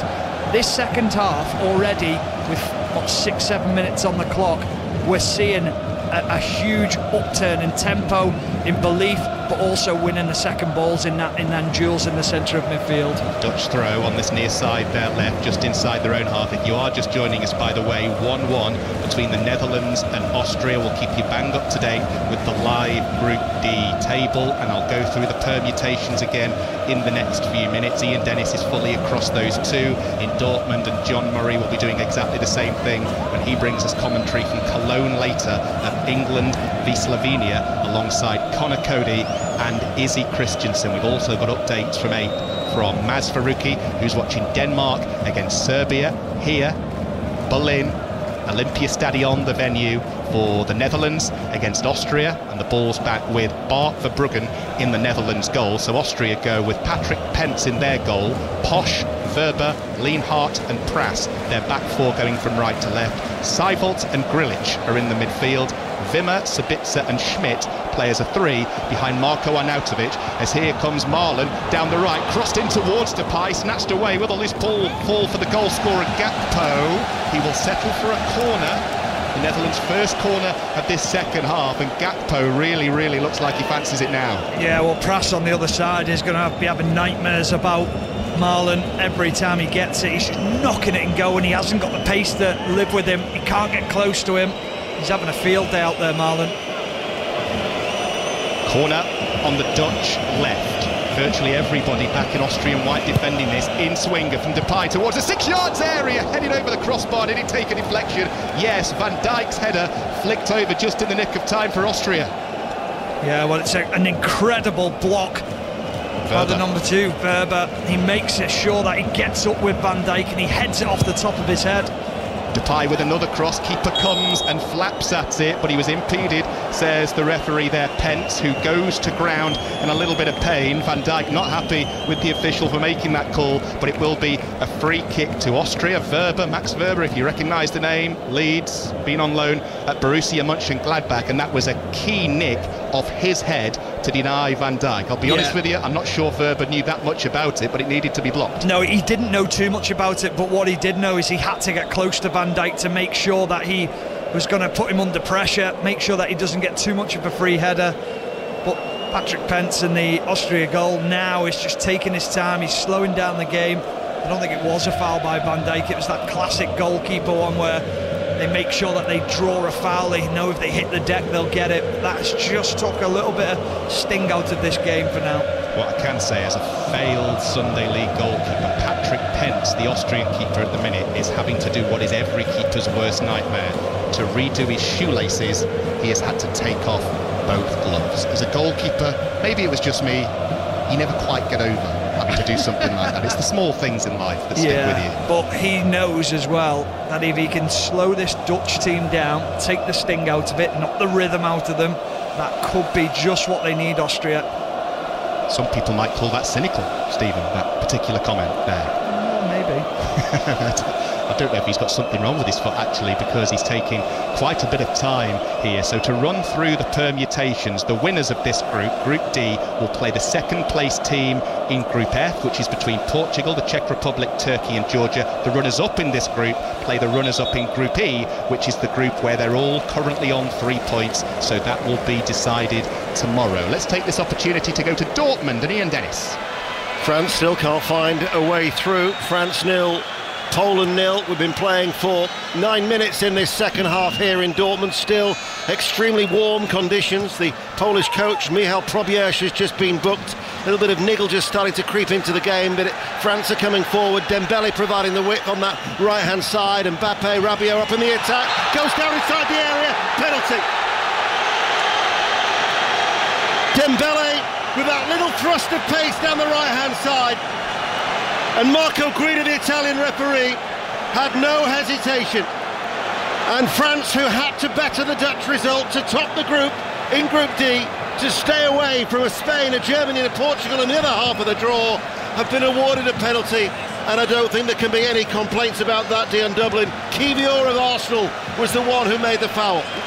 Absolute nightmare for him. Dembele is going left, he's going right. He can play with both feet, so he's not quite sure Kiwior where to go. He goes left and he goes right. He pokes it past him and he commits to the challenge. Kiwior gets it wrong. Penalty. Right decision. Kylian Mbappe places the ball down on the spot in front of that south bank here at Dortmund. There's no yellow wall tonight. Half royal blue of French shirts. Also the white of Poland. Mbappe with a short run-up. Kylian Mbappe. He's never scored at the Euros in his career. France need to win this. Mbappe scores. Right-footed. Sends the goalkeeper the wrong way. He scored a hat-trick in a World Cup final. He's now up and running in the European Championship.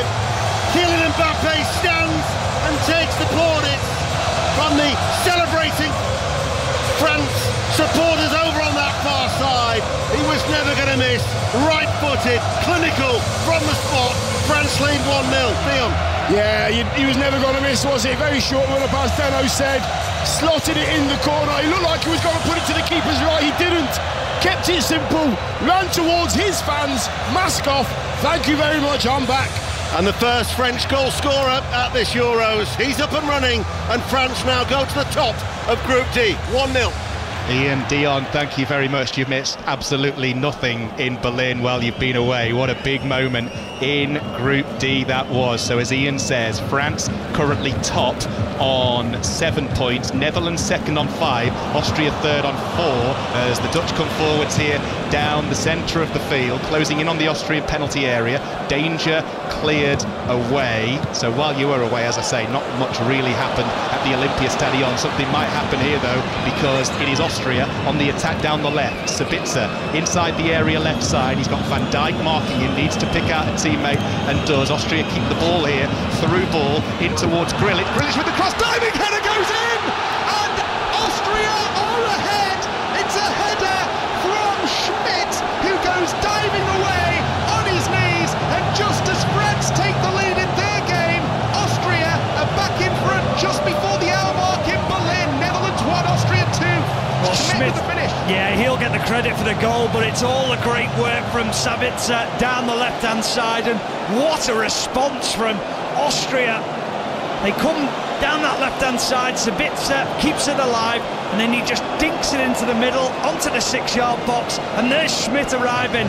He powers his header down into the bottom left corner, beats the goalkeeper. There was a Dutch player on the line, but it just went past him into the back of the net. What a game this is. It's ebbed and flowed both ways, but Austria find themselves in front again. Great cross, it really, really was from the left. Schmidt got there ahead of Gakpo with the header. It took a touch off De Vrij, the defender standing on the line, but Austria are back in front. And on the hour mark, what that means in this group now: France top on 7, Austria second on 6, the Netherlands third on 4. Things chopping and changing all the time in Group D. I've just done him a disservice. It was actually Grilic who got the cross, and it wasn't Sabitzer. Sabitzer was the one who made the initial first run, a couple of 1-2s, and that freed up Grilic. He was the one who lost the ball that led to the Dutch goal, so he'll be delighted that he's played his part in getting his team back into the game, or back in front in the game, should I say. Great watch this. Netherlands 1, Austria 2, so drama in Berlin. More drama for you in Dortmund, Ian Dennis? Another chance for France, who lead by a goal to nil. Strong run down the left by Barcola. He's only making his third appearance for France tonight, and he tested Skorupski at his near post. The Polish goalkeeper has made half a dozen saves to keep the scoreline down. It's the third time, by the way, that this group has changed, but France now top of Group D. Austria second, the Dutch third. France lead 1-0. Austria getting ready to make a double change as the Dutch come forwards down their left. Austria trying to get in the way of Cody Gakpo, who does really well to hold on to the ball. There's Depay, and now here come the Netherlands down the right with Geertruida. Keeps it moving. Marlon's over there under pressure, does well to turn the full 360, takes it to the byline. Geertruida, is he brought down on the byline there? No, but then he commits a foul, and it's going to be a free kick to Austria and a chance for that double change. Lima and Baumgartner to come on. Stephen. What was interesting, before Austria scored the goal, when we went to Ian Dennis and Dion, and Mbappe scored the penalty, Wimmer made a foul again on Malen, and it was probably worthy of another yellow card. And I'm just wondering whether the Dutch will be asking that question after the game. How's he still on the pitch? Because he was also part of the move that took them forward down that left-hand side to get the goal. It looks like actually this is going to be a triple change. So Lineheart will go off. Leopold Keerfeld will be the player to come on. Wimmer is also going to make way. Now he's on a yellow card, don't forget, and he's been walking a tightrope for some time, Wimmer. So Wimmer will make way as well as part of this triple change being made by Ralf Rangnick here. So substitutions all over the place as we see Lima, Baumgartner and Keerfeld all come on.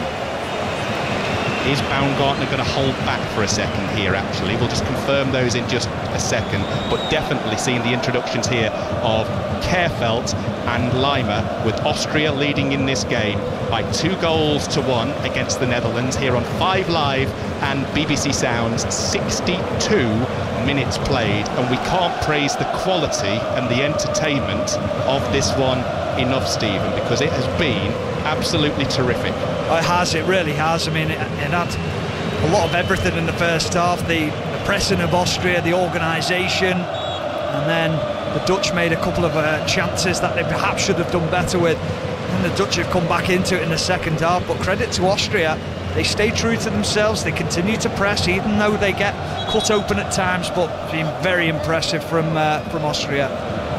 Just to confirm, just for now, 2 changes made by Austria. Netherlands 1, Austria 2. Changes in Dortmund as well. Ian Dennis.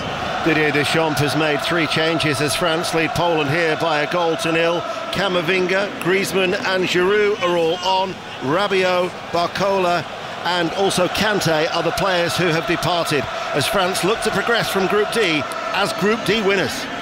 With the live table looking as follows: France top 7 with a +2 goal difference, Austria second on 6 with a +2 goal difference, Netherlands third on 4 with a 0 goal difference. As now Florian Grillitsch also makes way here, so 3 changes eventually made for Austria by their manager Ralf Rangnick. So Keerfeld, Lima and Baumgartner, the 3 to come on. It took a little bit of juggling around there from the 4th official on this near side, and just when he was just having a bit of a moment with his board, the Dutch are getting ready to make a double change. They're getting ready to bring on Mickey van der Ven of Spurs, and a man who needs absolutely no introduction to Stephen and anybody connected with Liverpool. Gigi Wijnaldum is getting ready to come on as well, as the Dutch look to get level in this game for a second time. Netherlands 1, Austria 2, as the offside flag goes up against the Netherlands, who will now bring on the aforementioned 2 of Van der Ven, and a man, Stephen, who's just great to watch whenever you see him play football, Gigi Wijnaldum. Yeah, he's a superb footballer, hasn't he? I mean, perhaps hasn't gone his way when he went to Paris Saint-Germain and then finds himself now out in the Saudi League, but he's an outstanding player, has so many qualities. They need to go for this game, the Dutch. You feel that those changes are to make sure that they can press as high as they can, because Van der Ven brings you that pace at the back.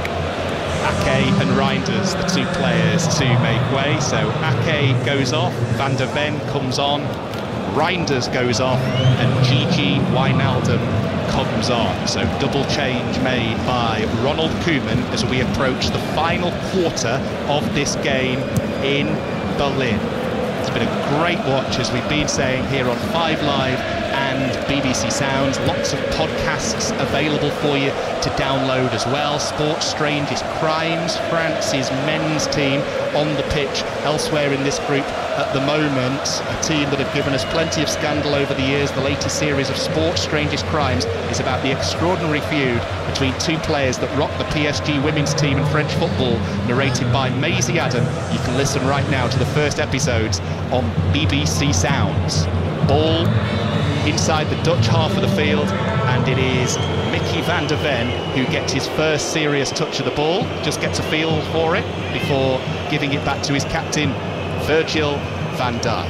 Van der Ven, someone who's really caught the eye at Spurs this season in the Premier League. Yeah, he's got some pace, hasn't he? But the ability to defend in 1v1 situations as well, so you can probably see the Dutch almost going to a 3, and then Gertrude probably pushing into that central midfield role just to help out alongside his midfielders. Here comes Van der Ven. Van der Ven straight away looking to play in Depay as he cuts in from the left. Well defended by Austria. They will come away with the ball with Lima down the centre. Looks to roll it to his captain Marko Arnautovic, who peeled away to the left, intercepted by the Dutch, who will come forward down their right this time with Daniel Marlen, the scorer of the own goal early on, which gave Austria the lead for the first time. Here the Dutch with the cross from the right, cleared away by Austria, out for a Netherlands throw, 30 yards from the corner flag, over on the far side as we look at things. So midway point of the second half at the Olympia Stadion. Netherlands 1, Austria 2.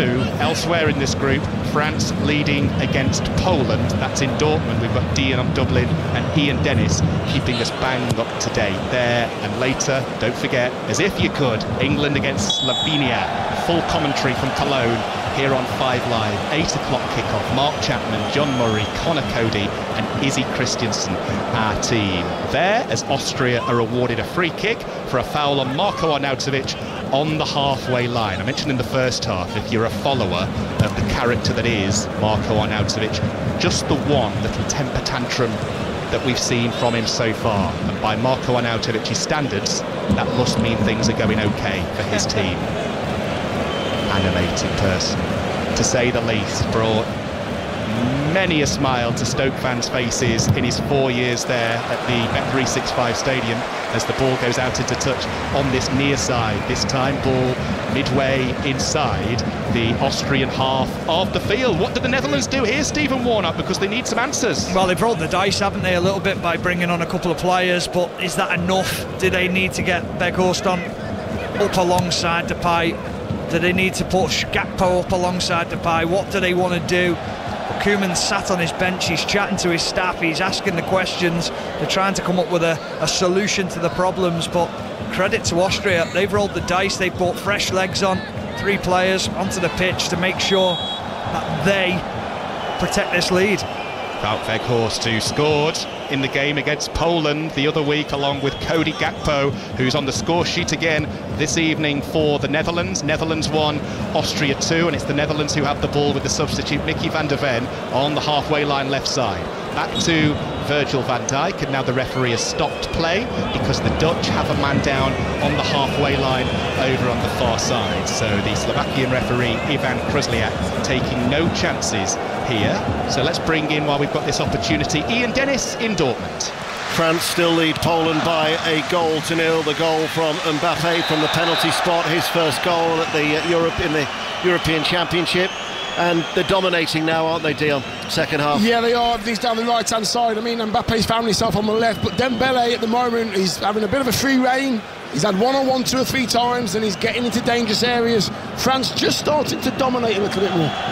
France, of course, will be topping the group, and therefore they will have, or should have, a much easier passage in the knockout stages of this Euros here in Germany. And remember, they are still yet to concede in just over 7 hours, 7.25 hours of football. They're yet to concede, France, so very solid in defence. 1-0.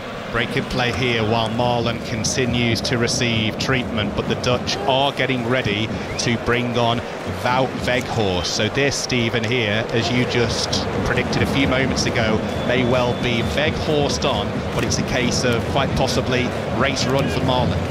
Yeah, quite possibly, but I mean, I still think he's the dangerous player on that right-hand side. I still think he's the one who's winning that duel against Pras on that right-hand side. I think Pras is very close to being booked in the game, and then it's all about Marlon down that right-hand side. I just wonder whether he's going to sacrifice a defender and go three at the back. It's just a case of whether Marlon's able to continue, having just received some quite lengthy treatment. We'll get confirmation here because Weghorst is standing by, and indeed it is Marlon who is going to make way. Now that will come...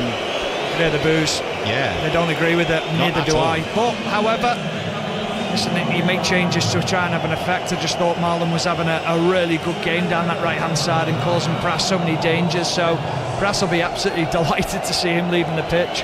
On comes Weghorst, scored with virtually his first touch of the ball against Poland. The other wing, Depay free kick, left side of the area, swung in, doesn't clear the first defender, who is Pras for Austria. Don't get too much distance on the clearance though, helped on its way at the second time of asking, and the Dutch have it back with Schouten, Jordi Schouten, inside the centre circle. Back he goes to his goalkeeper, Bart Verbruggen. Dutch in a hurry here to try and find an equaliser with Depay on the left. The live table, France top on 7, Austria second on 6, Netherlands third on 4. To run through the permutations if you missed them earlier, the winners of this group will play the second place team in Group F, which is between Portugal, Turkey, Georgia and the Czech Republic. The runners up in this group play the runners up in Group E, which is the group where they're all on 3 points and will be decided tomorrow. Follow all the games, all the drama, of course, live right here on 5 Live and BBC Sounds as Austria go long down their right. Marko Arnautovic holds it up, turns away, takes control, puts his foot on the ball and then works it to the right to Posh, who goes down holding his right shin pad, looks to be in some discomfort. Ball's back with Pence inside the Austrian penalty area. That's not a great clearance, and the Dutch are going to put in a shot here from long range. Pence had got back. In the end, the shot from about 45 yards was never ever going to trouble him. Well wide. No, but it was really inventive from Xavi Simons, because he did make a mistake there, Pence. He dragged his kick into Simons into midfield, and he was out of his goal, way out of his goal. But they've just had a little bit of change in shape the way they've gone about this. You've got Wout Weghorst up top, you've got Depay off him now, playing a little bit deeper. Simons has now gone out onto that right-hand side where Marlons was up against Pras, so that'll be an interesting little duel between them two players. France 1, Poland 0 elsewhere in this group. Here, Netherlands 1, Austria 2 with 13 minutes to go, and the ball is with the Dutch in their midfield with De Vrij. Ball goes out for a throw-in on the halfway line. So let's bring in Ian Dennis in Dortmund. Poland still trailing by 1-0, but Robert Lewandowski has just fired up the Polish crowd here, and there's a lot of them inside this Westfalenstadion in Dortmund with a shot on the edge of the area, right-footed. Wasn't that far away, Dion Dublin? No, I was surprised actually that he got away from the defence there. I thought he was going to try and get back on his left foot. He didn't. Swung his right foot. No direction, no power, never troubling the keeper.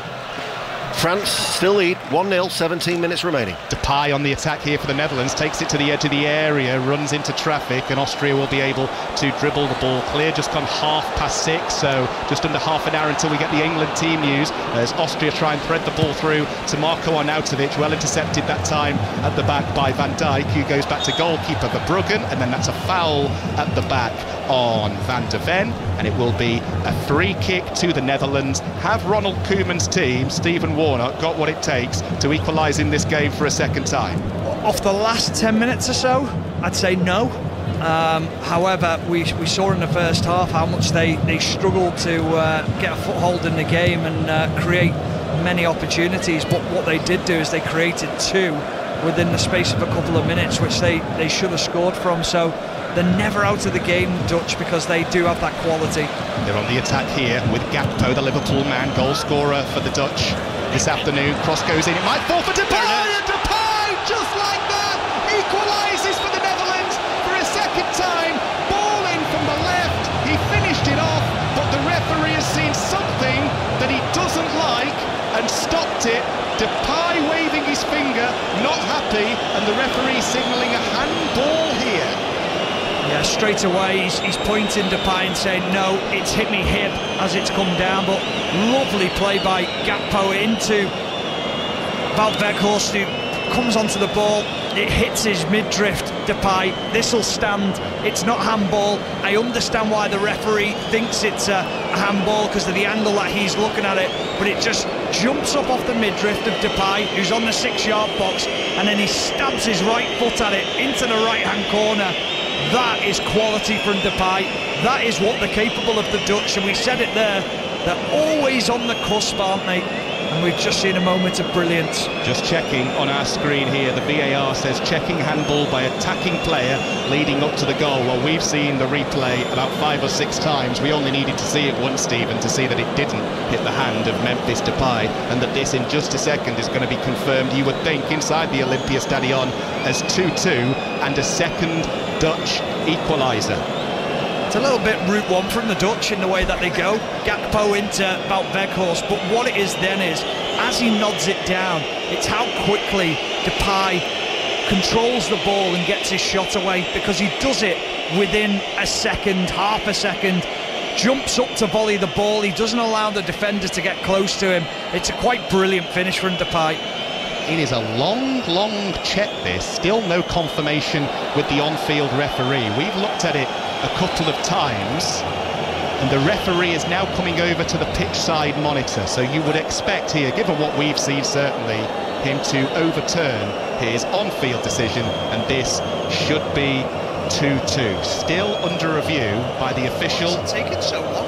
At the side of the pitch, we needed, and we know it's a tough job when you're in the thick of it, we needed one look, and we could see that this should stand. Ronald Koeman right in the ear of the referee, who gives the goal! There it is, Netherlands level for a second time. Netherlands 2, Austria 2, straight to Dortmund and Ian Dennis. Because it could be a case of as you were, because Poland have been awarded a penalty here in Dortmund with 14 minutes remaining, and so with the Dutch now drawing, it would mean France lose top spot. It would be a case of as you were with the Netherlands, France and Austria if Robert Lewandowski can score this spot kick. It was a clumsy foul, Upamecano, who caught Swiderski. The referee, Marco Guida, had to check it after being instructed by the VAR, and Robert Lewandowski places the ball down on the spot. Lewandowski, Poland all in red, playing from left to right, up against Mike Maignan. France lead by a goal to nil. Will they relinquish top spot in Group D? Lewandowski, stuttering run up, right-footed, Maignan with a save. France remain in pole position. Poland have squandered a spot kick. Lewandowski unable to score in a 4th Euros. Maignan, the French hero. It remains France 1, Poland 0. What a few moments of drama on 5 Live. But hold on. The penalty kick is going to have to be taken because there was an offence from Maignan. He's come off his goal line too early. The drama continues, Dion Dublin. Yeah, the referee was very sharp in that, and it was Lewandowski that alerted the referee. As soon as he took it, he alerted the referee. The referee went, hold it a minute, put his finger to his ear, as if to say, let me check. He had the information come through. Penalty retaken. Lewandowski went right-footed. He went to the left as we look away towards our right-hand side. Maignan with that save to his right, now has his arms aloft. He's all in yellow. He's in front of the banks of Polish support as Lewandowski waits and has a second chance. Which way will he go this time? Lewandowski, again another stuttering run-up. Lewandowski goes the same way, and this time does score. The flares are away in the right-hand side. Lewandowski right-footed, finds the bottom left-hand corner. He scored in his 4th Euros to emulate Ronaldo, who of course has scored in 5, but there's not many with a track record like that. And France relinquished top spot in Group D. 1-1 here in Dortmund. And here go Austria, who've scored!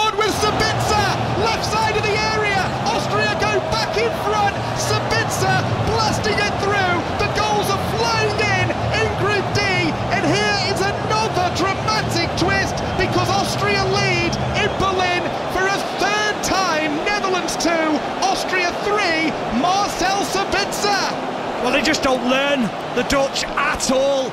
It's lovely play, little inter pass. Van Dijk is far too deep. He plays Sabitzer on. He can't believe it. The Dutch backline can't believe it because they're thinking he's 2 yards off. Van de Ven goes to ground, tries to block the shot, but Sabitzer, he rifles the ball with his left foot past Barbara Bruggen and to the near post. And my word, what a game this is. I mean, they've taken the lead for a third time now, Austria. Goodness gracious me, the drama at Euro 2024, all the twists, all the turns, and how many of them are there this evening on 5 Live and BBC Sound. So just to recap, France won, Poland won, thanks to that retaken penalty in Dortmund. Dion Dublin and Ian Dennis keeping us bang up to date. And in Berlin, it is now Netherlands 2, Austria 3. Here come Austria again with Sabitzer, left side of the area, checks left foot onto his right. He's got a man overlapping, ball cleared away. So the table as things stand, Austria top on 6, France second on 5, Netherlands third on 4, Poland bottoming out on 1. This, we had a feeling, Stephen, there were going to be some twists along the way. Did we ever expect this many and with this much drama? It's absolutely fantastic, the conclusion of Group D. Well, Kelly said, will it be a good game? Yes, it will, and it has been. I mean, this has been incredible. It's not over yet because here come Austria to the byline, looking to wrap it up, ball across goal and it goes in, but the offside flag goes up that time to deny Baumgartner the substitute, and it was a flag that went up instantly, so it remains Netherlands 2, Austria 3. Yeah, I thought he'd gone far too easy, Baumgartner, and this time they do hold the line. Lovely little flick from Lima into the feet of him, and he went near post and just wrong-footed for Bruggen, but as you say, Lee, he'd gone just half a yard too early, and the right decision.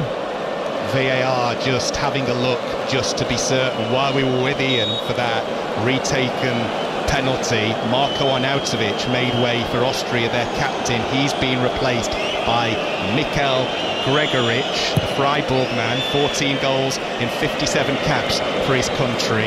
Netherlands 2, Austria 3. And here come the Netherlands now with Gakpo of Liverpool into the area left side, tries the cross with the outside of his right boot. Let's go straight to Dortmund and Ian Dennis. Clearly, Poland, you wouldn't think that they're already eliminated. They've been absolutely terrific. They're buoyed by that equaliser. Lewandowski's just flashed a shot wide, and they're being urged on by this passionate support, Dion Dublin. Yeah, they've been absolutely fantastic. The noise in here is absolutely incredible. Lewandowski makes all the difference. Poland at the moment, in the last 2 or 3 minutes, all on top and creating chances. Remember, if it stays like this, France will finish runners-up and they'll be going in the other half of the draw. What an incentive for England to top the group, with commentary to come from Cologne. As Austria come bursting forwards this time, looking for a fourth, which would surely decide this one. And here come the Dutch now on the counter with Simons, who was instrumental to the Netherlands' first goal. Ball out to the right to Weghorst, the substitute. Challenge. Dutch throw, level with the edge of the Austrian penalty area. Just to confirm the table, Austria top on 6, France second on 5, Netherlands third on 4. France 1, Poland 1, Netherlands 2, Austria 3, and as Ian says, England, Slovenia to come on 5 Live with updates of Denmark, Serbia as well. Ball goes behind here, and what is the outcome going to be? That is going to be a goal kick to Austria, and we can catch our breath and have a nice lie down, Stephen. Oh, I need one tonight after this. I mean, what a game of football. It's just been scintillating, just can't take your eyes off it. You think the game's dead and buried, and you think, right, that's it now. Austria go ahead, they're going to win it. The Dutch don't look interested, then they come back into it. But the mentality of this Austria team is just quite incredible. I saw Marko Arnautovic as he got substituted for Austria, looking absolutely shattered. He's played in it, we're shattered, and we've just been watching this game at the Olympia Stadion, and we've still got 5 minutes to go, plus stoppage time on 5 Live and BBC Sounds. Them escalators are going to come in good after the game. They're going to be much needed after this. whoever fitted those escalators inside the ground. As the cross goes in here, diving header from Weghorst. He was always going to struggle to keep that down. Over the crossbar it goes. Goal kick for Austria, but it was another, I was going to say a half chance, Stephen. No, that's a chance. That's a big chance for Weghorst. That is a great ball in. Oh, there's a little bit of a pull. There's a shirt pull on him as well, but have they asked that question? Because does that stop him getting to the ball a little bit quicker? VAR have decided there's nothing in it. Netherlands 2, Austria 3. Wow, what a game here from Austria this time. Down there right with Posch, who's been on a yellow card for what feels like forever. I've been expecting him to be substituted, but he's been doing well on the Austrian right, which is the near side as we look at things in the second half. Here's Baumgartner, who had that, what would have surely been decisive goal, chalked off a few moments ago, coming on as a substitute. Baumgartner. Austria go long this time, and it carries all the way through to goalkeeper Verbruggen. It is 7:15, so we're 15 minutes away from the team news in our second commentary of the day, which is huge on 5 Live and BBC Sounds. We wrap up Group C, England v Slovenia, with Mark Chapman, John Murray, Connor Cody and Izzy Christensen, our top team in Cologne. We will be with them at the conclusion of this game and the conclusion of France versus Poland, which is being watched for us by Dion Dublin and Ian Dennis. The Dutch have the ball in Berlin on halfway with Virgil van Dijk. Weghorst keeps it moving. Depay, he's just been pulled off the ball there, surely. Referee says play can continue. Van de Ven has come forwards from the back here. The Spurs man does well, takes a couple of challenges to stop him in his stride. Eventually Posch does that, and it's a throw-in to the Netherlands right by the corner flag, which Van de Ven takes in a hurry. Gives it to Schouten in the midfield. Back with Van de Ven once more. Netherlands 2, Austria 3, with 2.5 minutes to go, plus stoppage time in Berlin. A game which has had absolutely everything. Van Dijk with the through ball. Schouten let it run. Austria intercept, and will come away this time with Baumgartner. That's surely a foul and a push in the back. It's too slow. It's not a foul. Referee was a yard away, so he was perfectly placed. Gakpo tries the 1-2 on this near side this time for the Netherlands. Eventually Wijnaldum runs into traffic. Austria using the full width of the pitch. Eventually the ball goes out for a throw-in to Holland. Netherlands 2, Austria 3, France 1, Poland 1, as we go into the dying seconds in Group D in both games. Xavi Simons has it now midway inside the Austria half for the Netherlands. Back to Van Dijk on the edge of the centre circle. Simons, who came on as a first half substitute to replace Joey Veerman. And now here's the impressive Geertruida. Plays the 1-2 with Van Dijk. The Dutch just trying to think, what do we need to do to find a way through? And a third equaliser. Depay tries the cross from the left. Ball headed back to his goalkeeper by Pras. Very, very cool defending under pressure. Yeah, it was, because he doesn't know what's behind him. He just makes sure that he gets good enough contact to bump it back in the air, back to his goalkeeper, and that's just took all the pressure off the back line of Austria. He could have quite simply headed it up into the air, slashed his clearance, but a moment of calmness just helps his team out. Depay helps the ball on halfway. Weghorst with the layoff. Here comes Simons again. It's non-stop this game. Simons with the ball in. Depay with the header down. Will it fall for Gakpo? No, it won't, because Austria are there doing brilliantly defensively, and they work the ball out to this near side, where it's picked up by Romano Schmidt. Holds off Van de Ven. Moves over the halfway line. Final minute of the scheduled 90 in Berlin. Netherlands 2, Austria 3. Remember, elsewhere in Dortmund, still France 1, Poland 1. Are the Dutch running out of ideas, Steve? And I don't know if I dare say that yet, because Austria have just put the ball out carelessly. Quite possibly they're looking frustrated.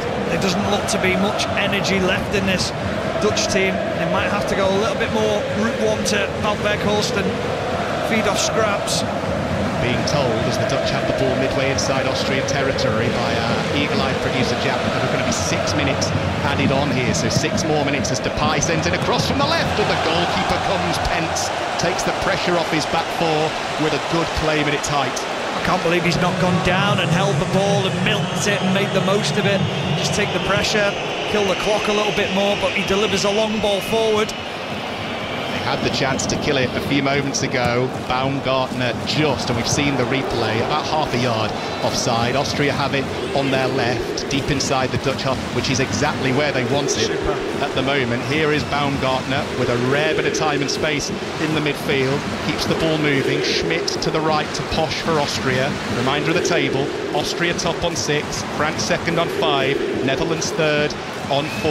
Are there going to be any more twists and changes in the remaining few moments? We have had one of the additional 6 minutes in Berlin. The ball's gone out for a Netherlands throw in their left back area to be taken by Van der Ven, who needs to get the ball up the pitch in a hurry. So with the ball where it is, let's check in with Ian Dennis in Dortmund. We're inside the last 30 seconds of normal time. France 1, Poland 1 here in Dortmund, where we'll be having 5 minutes of added on time. But since that Lewandowski equaliser with that retaken penalty, France haven't really created anything at the other end. 1-1. Andreas Weimann coming on for Austria for the closing moments in Berlin. He's replacing Romano Schmidt. So Weimann comes on, familiar with supporters of West Bromwich Albion and Bristol City, of course. My old teammate, which is nice at Aston Villa and Derby as well. It makes me feel good when I've still played with people who are still playing. I don't feel as old, which is very nice. Well, you're finding that you're slowly but surely running out of those, yeah, mate. they're just running out, but yeah, I was delighted to see Andy come on there. When the main thing that Stephen has praised all night has been an escalator, you know the stage of his life that he's slowly starting to reach. As the Dutch have the ball inside the centre circle. Netherlands 2, Austria 3. Final 4 minutes as the Netherlands come down the right. Simons wants handball there for a handball against Pras, nothing doing. Simons sends in the cross, goalkeeper comes and flaps at it this time.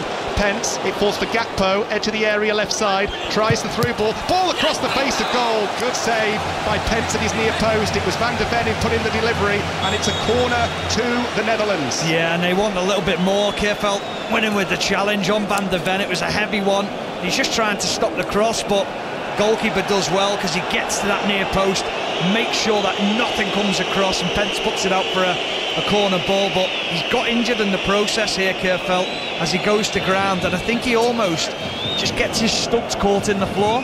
So a break in play here. Keerveld receiving treatment. We will be with John Murray, Conor Cody, Izzy Christensen and Mark Chapman as soon as this game has finished. We can give you the team news now, though. It's as expected for England. One change for that game against Slovenia. Gallagher in to replace Trent Alexander-Arnold. Your quick thoughts on that just while we got the opportunity?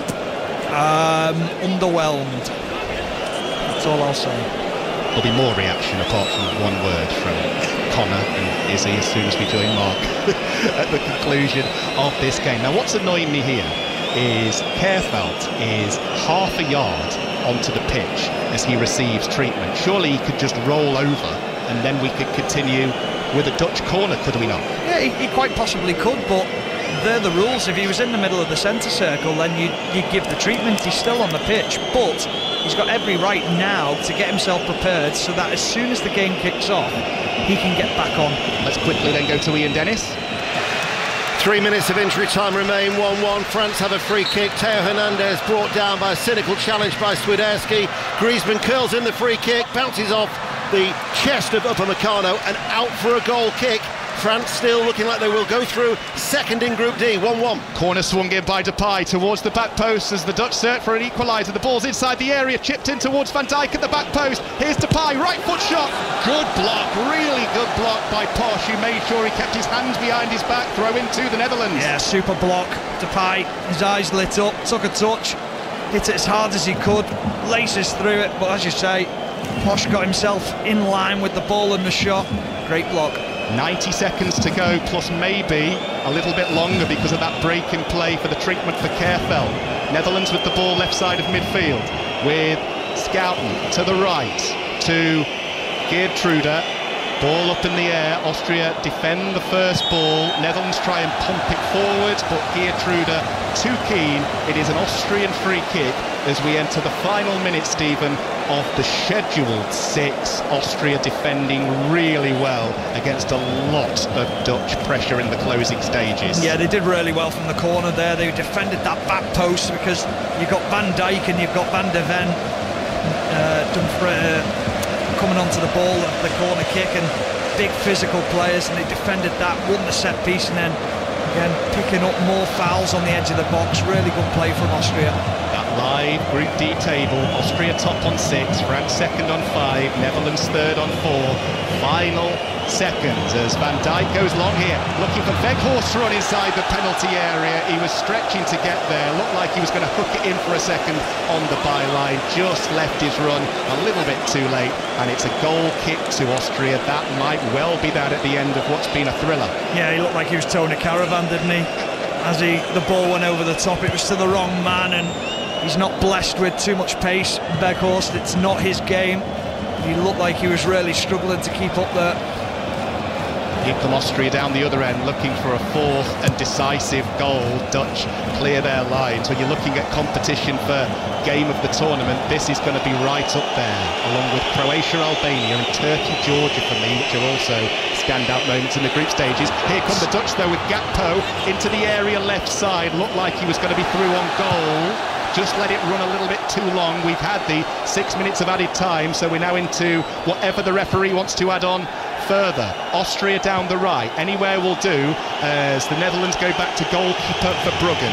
Last chance for a third and final Dutch equaliser.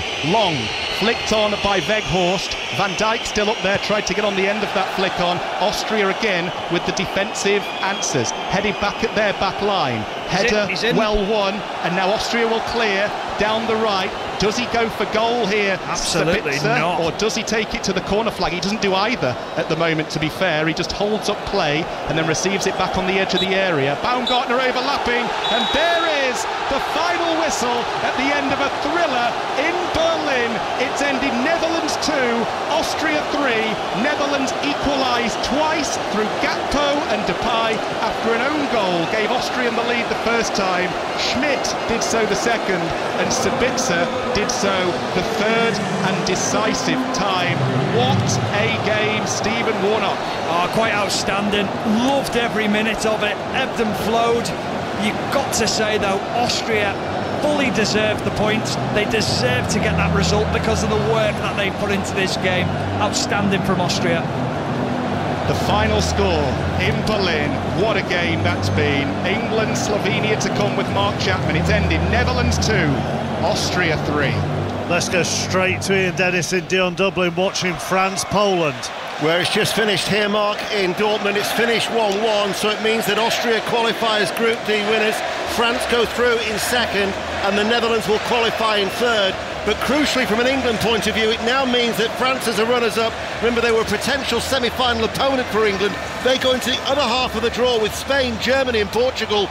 And this group, I mean, what a dramatic day. The group changed, positions changed 5 times during the course of that 90 minutes. France had so many chances. Skorupski was inspired in the Polish goal. They eventually took the lead through a penalty, Mbappe, just before the hour, but then Poland had a penalty that Lewandowski converted at the second attempt, and they, towards the end, showed great spirit, great commitment, backed by their passionate support. Yeah, brilliant game, really good game, loads of chances, ebbed and flowed, the two superstars on the pitch, Mbappe and Lewandowski stood tall, dragged their teams through this game. Really good game today, lots of quality. Where was this Poland at the start of the group? They were outstanding today. Good result for them, good performance by them. Missed opportunity though for France. They created so many chances, 20 efforts, 7 on target. Skorupski must have made at least 5 excellent saves, and France now go through as runners-up and in the other half of the draw. What an incentive for England to top the group. 1-1 here in Dortmund. But then Ian and Dion, I know you're saying that about France, but Austria have looked the most dangerous team in that group, and they've won that group. So Austria are in England's half if England were to top the group, and also there's now a good chance that the Dutch could be England's last 16 opponent. Yeah, well that won't be confirmed until tomorrow, but there's every chance. But bearing in mind that that other half of the draw with France now, Spain, Germany and Portugal, that is a lot harder than the other half of the draw. Yeah, you're right about Austria. And there's a chance now that they'll probably play Turkey in Leipzig next week. But France today, bearing in mind that they've had so many chances, They had a penalty shout at the end, didn't there? There was a clumsy challenge, Davidovic on Mbappe. Wasn't quite sure if the referee was convinced Mbappe went down pretty easy, but there's flashes from Dembele and Mbappe down the right and down the left. When Giroud came on, they looked balanced as well, because Mbappe could go where he wants. It was a very even game. France weren't the best side, Poland weren't the best side, but it's a very, very good game.